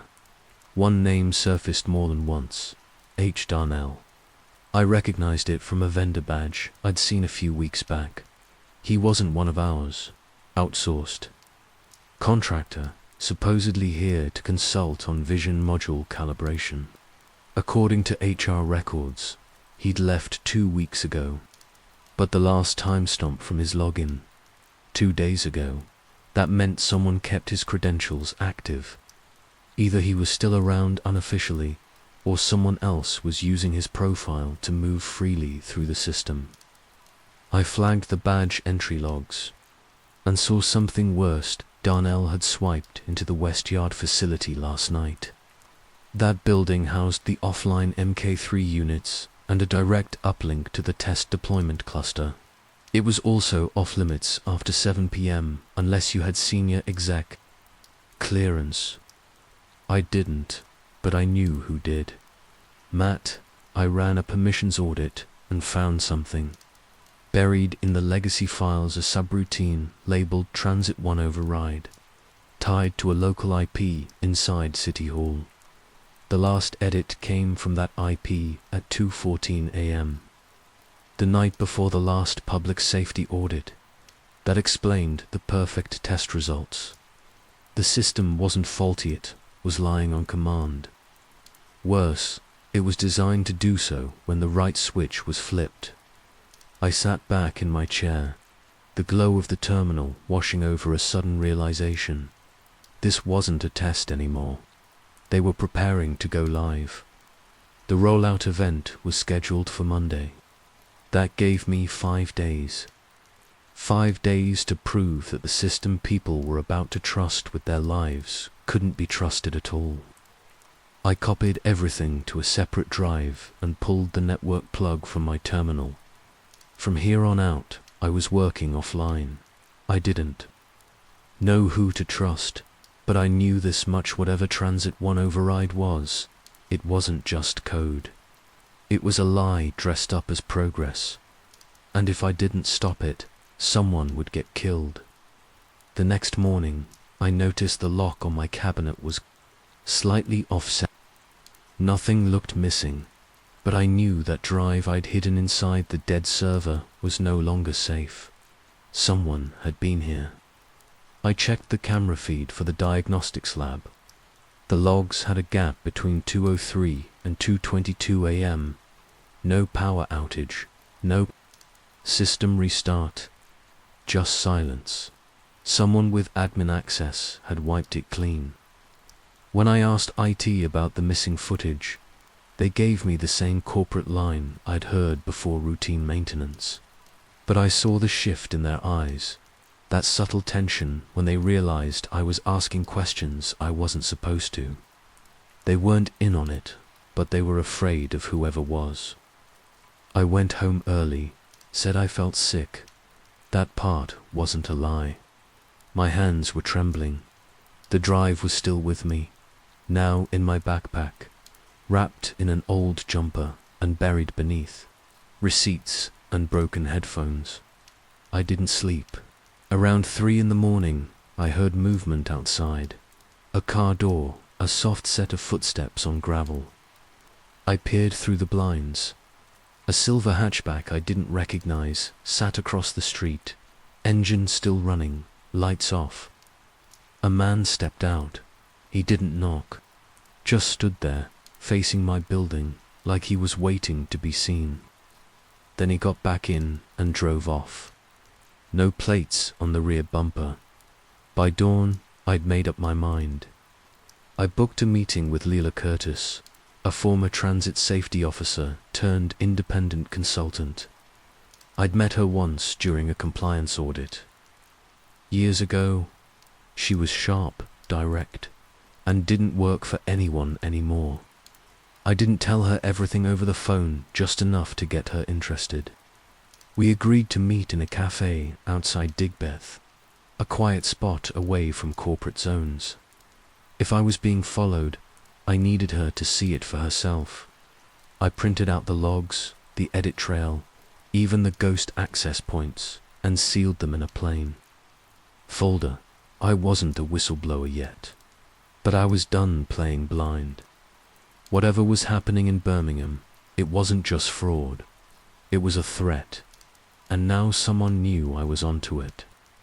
Leela arrived 10 minutes early.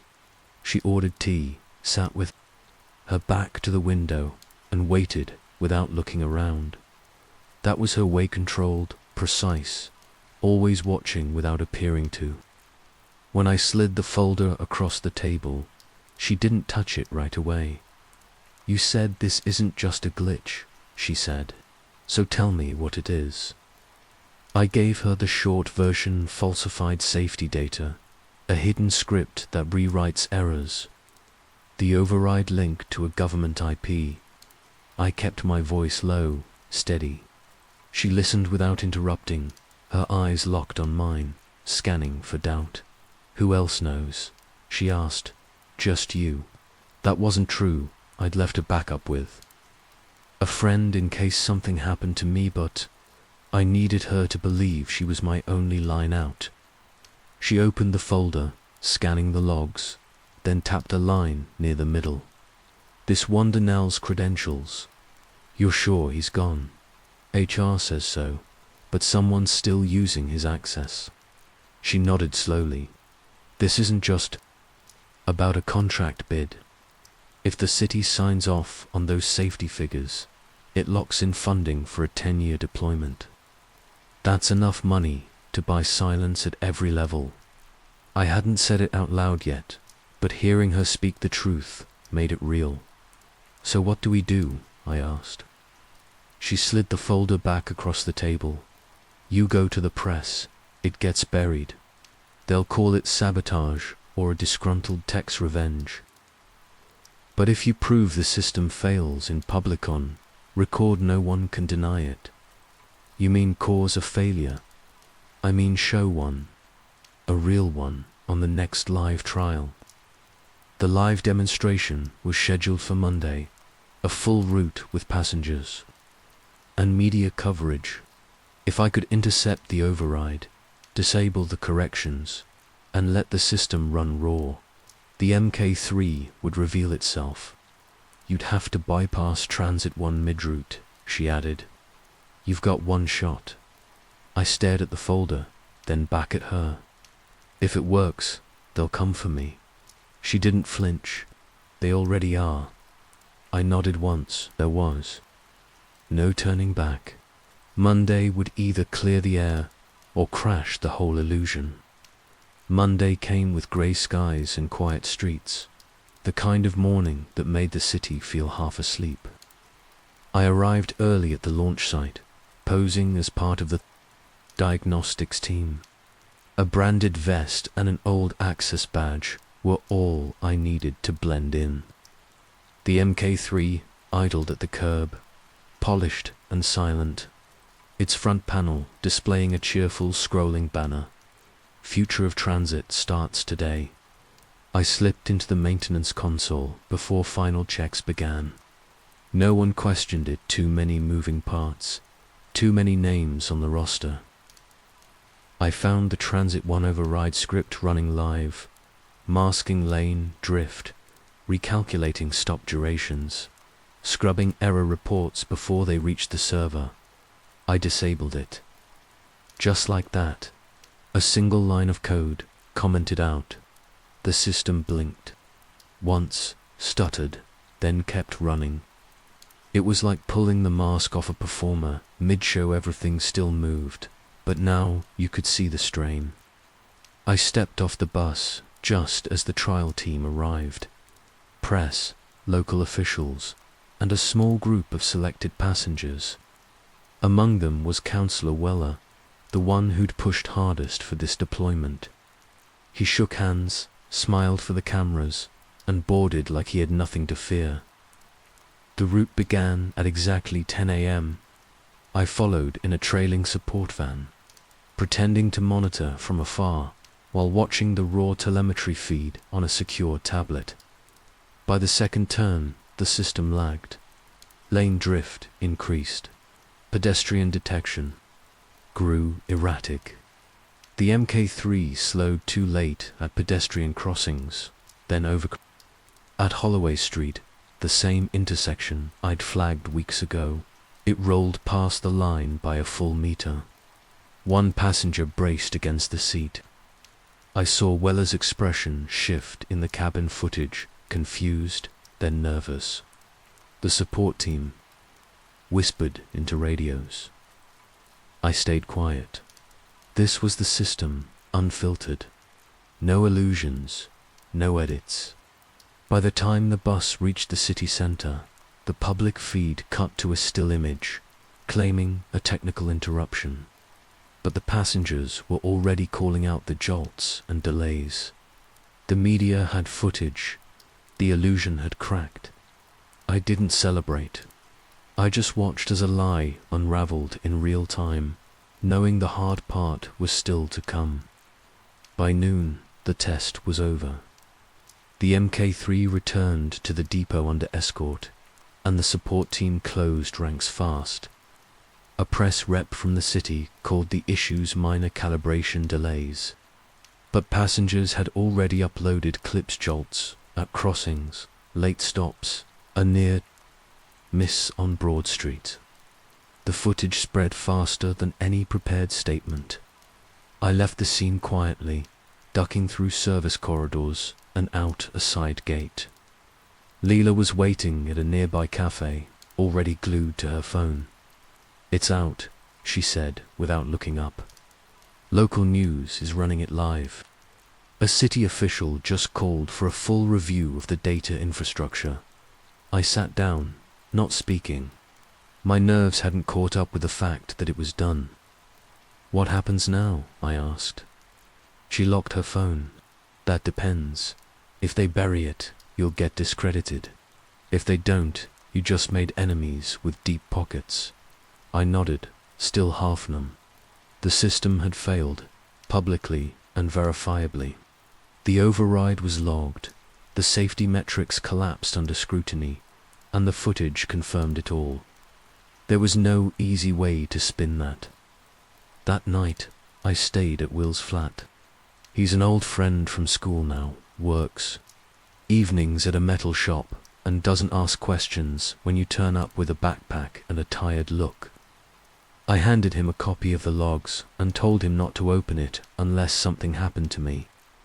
He just nodded, like he'd done this kind of favor before. We watched an old film in silence, the kind with no heroes, just people trying to stay afloat. A week later, the inquiry was public. The rollout paused, contracts froze, Matt resigned. The name Darnell never surfaced again.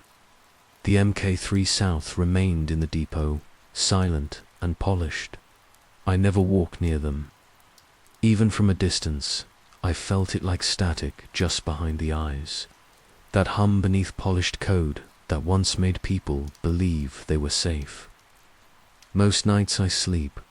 Some nights I don't. On those nights, I still read logs in my head, line by line, as if waiting to find another edit, another buried override. Maybe that's the cost. Not fear, not exile, just knowing that systems can lie and people will. Nod anyway, but not always. Not this time. They call us ghosts for a reason. Ship engineers don't belong in the light. We keep the bows of the floating city humming while guests sip champagne 6 decks above, unaware that they're riding a knife's edge of rust and pressure. I never minded it. The noise of engines, the salt crust in the air, it was honest, predictable. But that changed the day I saw a crate marked waste management being escorted by 2 men with sidearms. Nothing about the crate made sense. We were docked in Southampton for routine maintenance, and I was overseeing a coolant line replacement on Deck D when the container rolled through the aft corridor. One of the customs officers, young too polished, was treating it like it held museum glass. Waste doesn't travel under guard, and waste handlers don't wear comes earpieces. That was the moment something clicked. I noted the manifest code, WM2047, a habit. Later that night, curiosity got the better of me. I pulled the routing logs. The crate had come aboard in Palermo, supposedly empty, yet it showed a massed variance of over 300 kilos. Not enough to trigger alarm, just enough to slip past anyone not looking. I wasn't supposed to be looking. The next 2 ports, Marseille and Palma, same pattern. A similar container, same label, same internal tag. Every time it moved from cargo intake to a hold marked as non-operational, then disappeared off paper. That's when I went to Lewis, the logistics officer, asked him casually about the WM series codes. He smiled a little too quickly and said I must be misreading the data. Stick to bolts, Jamie, he added. Logs are for the suits. I didn't sleep that night. Something about the way he said it. Too smooth. Like he was reading from a line rehearsed 100 times. So I dug deeper. Cross-referenced weight. Shifts with ballast logs. Searched for irregularities in compactor schedules. Found records of disposal for items that never went through processing. And then, just before lights out, I found it a customs clearance code that didn't exist in any international registry. That's when I knew this wasn't a mistake. It was a system. Not every engine hum is harmless. Some are secrets trying not to scream. I waited until the 3rd night at sea to go down there. Officially, Cargo 9 had been decommissioned for retrofit, sealed off for insulation work that never seemed to start. The key card I'd lifted from an old maintenance supervisor still worked. I slipped in just after midnight, when half the crew was either drunk or dead asleep. The hatch gave a quiet hiss as it opened. Inside, it was colder than the rest of the hold, too cold for a sealed space without active refrigeration. The motion sensors should have kicked on lights, but nothing happened. I moved by flashlight, stepping over disconnected scaffolding and old crate straps. The WM containers sat stacked in the far corner like tombs. 12 of them, identical. I picked the closest and examined the seal. No tamper tape, but the manifest sticker was hand-applied, crooked, rushed. Waste management, contents, organic technological debris that meant nothing. I opened it slowly. Inside was a pallet covered in black mylar wrap. I peeled a corner back. Lithium bricks, untreated. No customs declarations, no shielding. That much raw lithium should have triggered a dozen shipping violations. I checked another crate. Blood diagnostic, kit civilian grade, sure, but in bulk quantities that made no sense for a cruise liner. Another container held portable antennas and shortwave signal boosters. No branding, no paperwork. All of it tucked beneath a label meant to mean garbage, The deeper I looked, the clearer it became. We weren't disposing of waste, we were moving cargo nobody wanted logged. When I returned to my cabin, I found my desk drawer open, nothing taken, just left slightly ajar, like a warning. My phone had reset itself. Factory settings. Photos gone. Notes gone. I didn't sleep. The next morning, I tried to report what I'd seen, not formally, just an anonymous ping to the port authority. No response, not even a confirmation message. I checked again that night. Still nothing. The fear didn't come all at once. It bled in, slow, like seawater from a cracked pipe. The next day, my supervisor resigned mid-transit. No warning. Replaced by someone who didn't ask questions. The kind of man who signs things without reading. I stopped being an engineer. I became an observer. A ghost watching ghosts. After that, I stopped speaking freely. Even routine conversations felt rehearsed, like I was being tested. Lewis still nodded when we passed in the corridor, but he never stopped walking. The new supervisor, Grant, I think, avoided eye contact altogether. He signed off on maintenance logs without so much as reading the descriptions. Once, I purposely entered a false line item for a non-existent repair on a coolant loop. He approved it within an hour. No questions. I watched him more closely after that. His routine was rigid. Bridge at 9, systems check at 10, then an unlogged hour below deck F.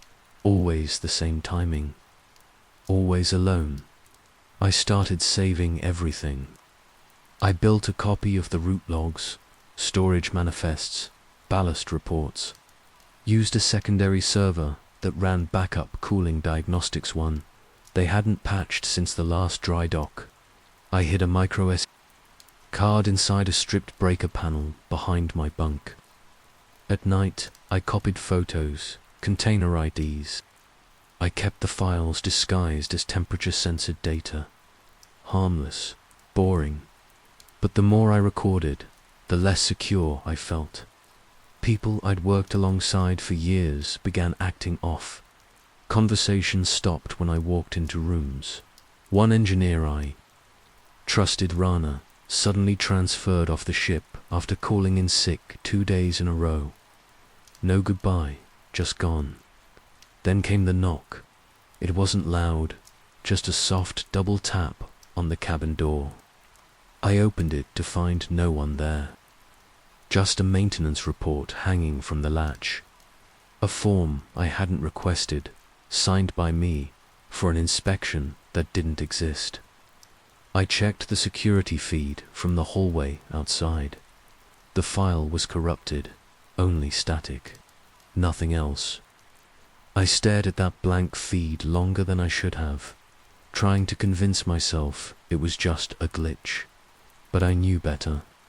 I kept the card disconnected, never plugged into any terminal directly. It wasn't on the network, just photos, scanned. Logs and notes never accessed, never searched. A ghost copy, completely analog in how I used it. That's probably the only reason they missed it. I wasn't afraid yet. Not fully, but I was close. Routine was the only thing keeping me invisible. It got worse after we docked in Dubrovnik. The containers moved faster, now offloaded at odd hours by contractors I didn't recognize. Their uniforms didn't match any port or crew registry. No flags, no company logos. They worked in pairs, spoke in clipped phrases, and never looked around. I watched from behind a maintenance hatch, close enough to see one of them scan a crate, with a device I'd never seen before. It didn't beep or flash. It just lit up red, then green, and they moved on. They never spoke to the ship's crew. No signatures, no oversight. Then they vanished. I tried asking around. I kept to casual half-jokes in the break room. a few questions over coffee. The answers were all the same.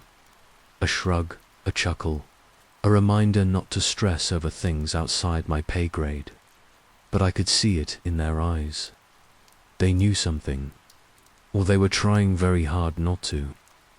One night, I opened my secure server to find a single line of code added to the root directory. Just a number, 72. No timestamp, no source IP. The files were untouched, but I knew what it meant. Someone had found the backup. After that, I stopped sleeping. My quarters felt wrong to still, too watched. I unplugged the smoke detector, taped over every LED, moved the SD card twice a day. I kept a printed map of the lower decks in my pocket, marked with exit points and dead zones in the camera network. I didn't trust digital notes anymore. I didn't trust anything.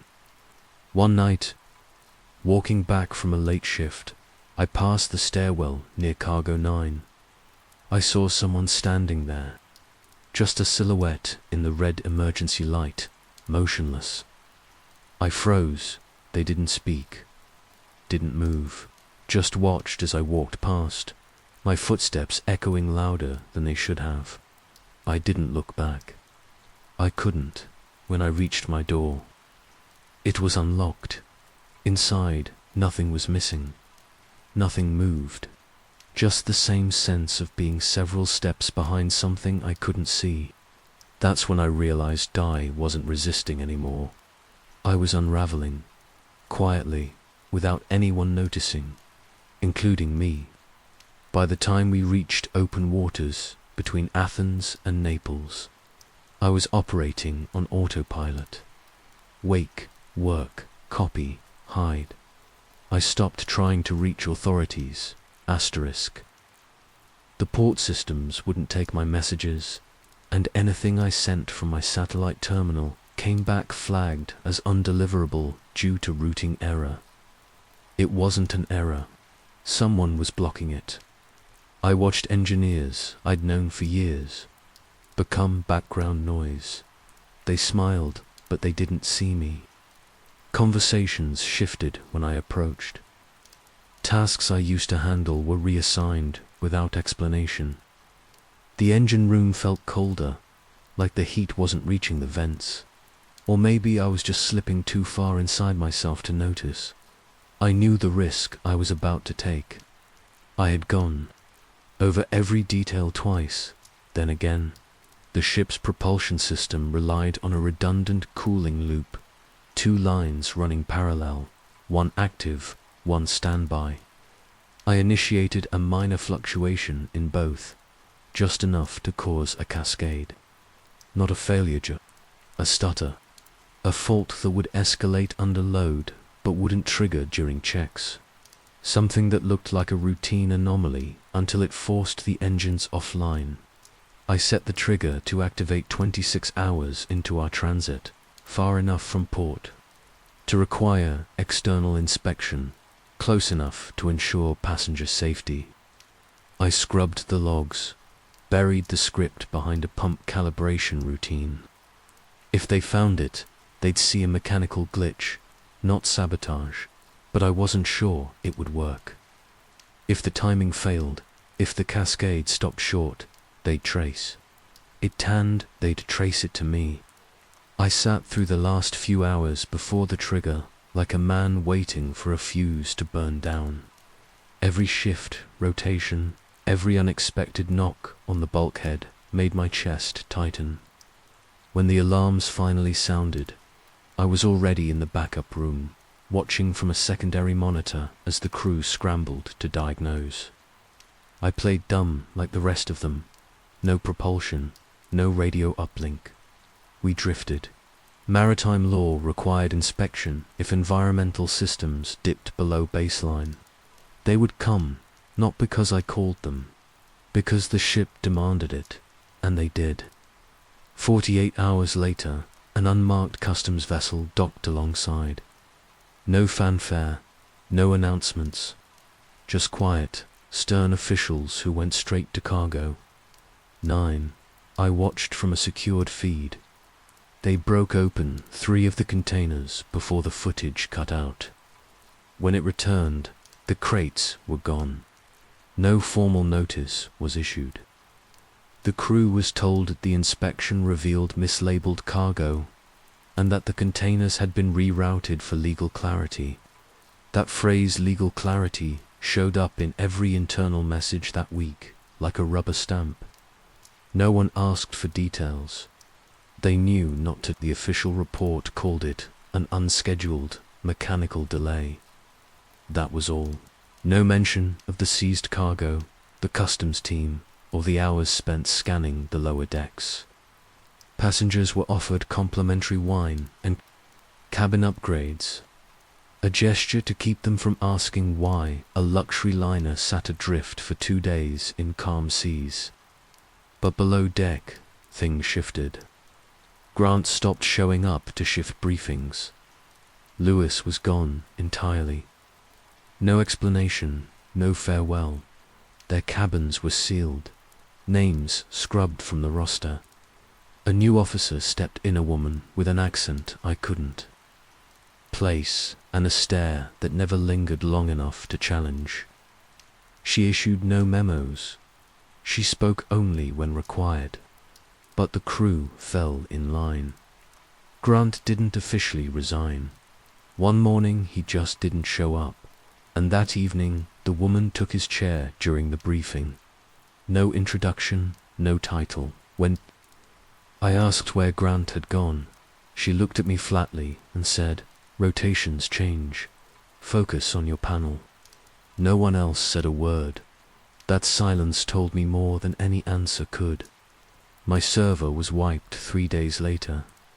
I checked it out of habit, already knowing what I'd find. Blank directories, no sensor logs, no backups. Just the basic diagnostics and the default system boot screen. The SD card was still safe-fied. Moved it 2 nights before into the panel behind the emergency tool locker. But the message was clear. They knew what I'd built, and they wanted me to know they'd taken it. I didn't react. I couldn't afford to. I ran my shifts, answered questions, nodded when addressed. I was present, polite, forgettable. The best camouflage was still pretending nothing had changed. Still, there were signs they weren't done. One evening, I found my name misspelled on the duty roster, Ellis, with an extra E. It wasn't an accident. The formatting was perfect. That subtle error was a signal. We see you, we know you, and we can erase you any time we choose. I started writing by hand.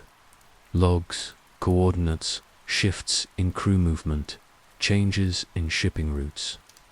I mailed them from every port, pieces scattered to a friend I hadn't seen in years. Someone I trusted once, long before the noise of engines replaced real conversation. I didn't sign the letters. I didn't explain, just numbers, dates, locations, a trail, because I wasn't going to be on this ship forever. And when I left, someone needed to know what these vessels were really moving. Not luxury, not passengers, but power. Unchecked, silent, and floating just offshore. I left the ship in silence. No incident, no confrontation. Just a reassignment notice delivered under my cabin door 2 days before we reached Southampton. Effective immediately. No signature, no sender. A generic form letter stating I was being transferred to shoreside operations support. I packed what little I had, left the uniform folded on the bed, and stepped off the gangway without looking back. No one stopped me. No one said goodbye. Now the first work, land jobs, small contracts, mostly HVAC retrofits, portside diagnostics, occasional dry dock inspections. Clean work, quiet. I rent a flat 10 minutes from the water, close enough to hear the horns at night. But I never bored. not even for a tour. It's strange, watching the liners drift in perfect white holes, reflecting the morning sun. Tourists, waving from balconies, they look like cities from a distance. Safe, ordered. But I know better. I know what's in their bellies. Sometimes, late at night, I walk down to the pier and just watch. I scan for familiar shapes on the cargo decks. I trace whole numbers with my eyes. A few of them still follow the same routes: Palermo, Marseille, Palma. Same loop, same cover. The paperwork may look clean now, but the patterns haven't changed. The syndicate, if that's what it is, still runs beneath the surface. Maybe they've adapted. Maybe they've gone deeper. But I see the signs. Container weights that don't match manifest totals. Quiet staff rotations. New names with no digital trail. The system's still there. I just can't reach it anymore. I keep the letters. My friend never replied, but I know they arrived. I check the news for small anomalies. Customs audits, flagged shipments, personnel changes. Anything that might suggest someone asked the right question at the wrong time. Once, I saw a line buried in a trade report about a shipping firm find. For undeclared lithium-based goods, no details, just a footnote. But I knew what it meant. The ships keep sailing. The ports stay busy. People drink, laugh, sleep, never knowing what's moving beneath them. I don't try to warn them anymore, but every time I hear that low engine hum, I listen carefully, because sometimes it's not just machinery. It's a secret, still trying not to scream.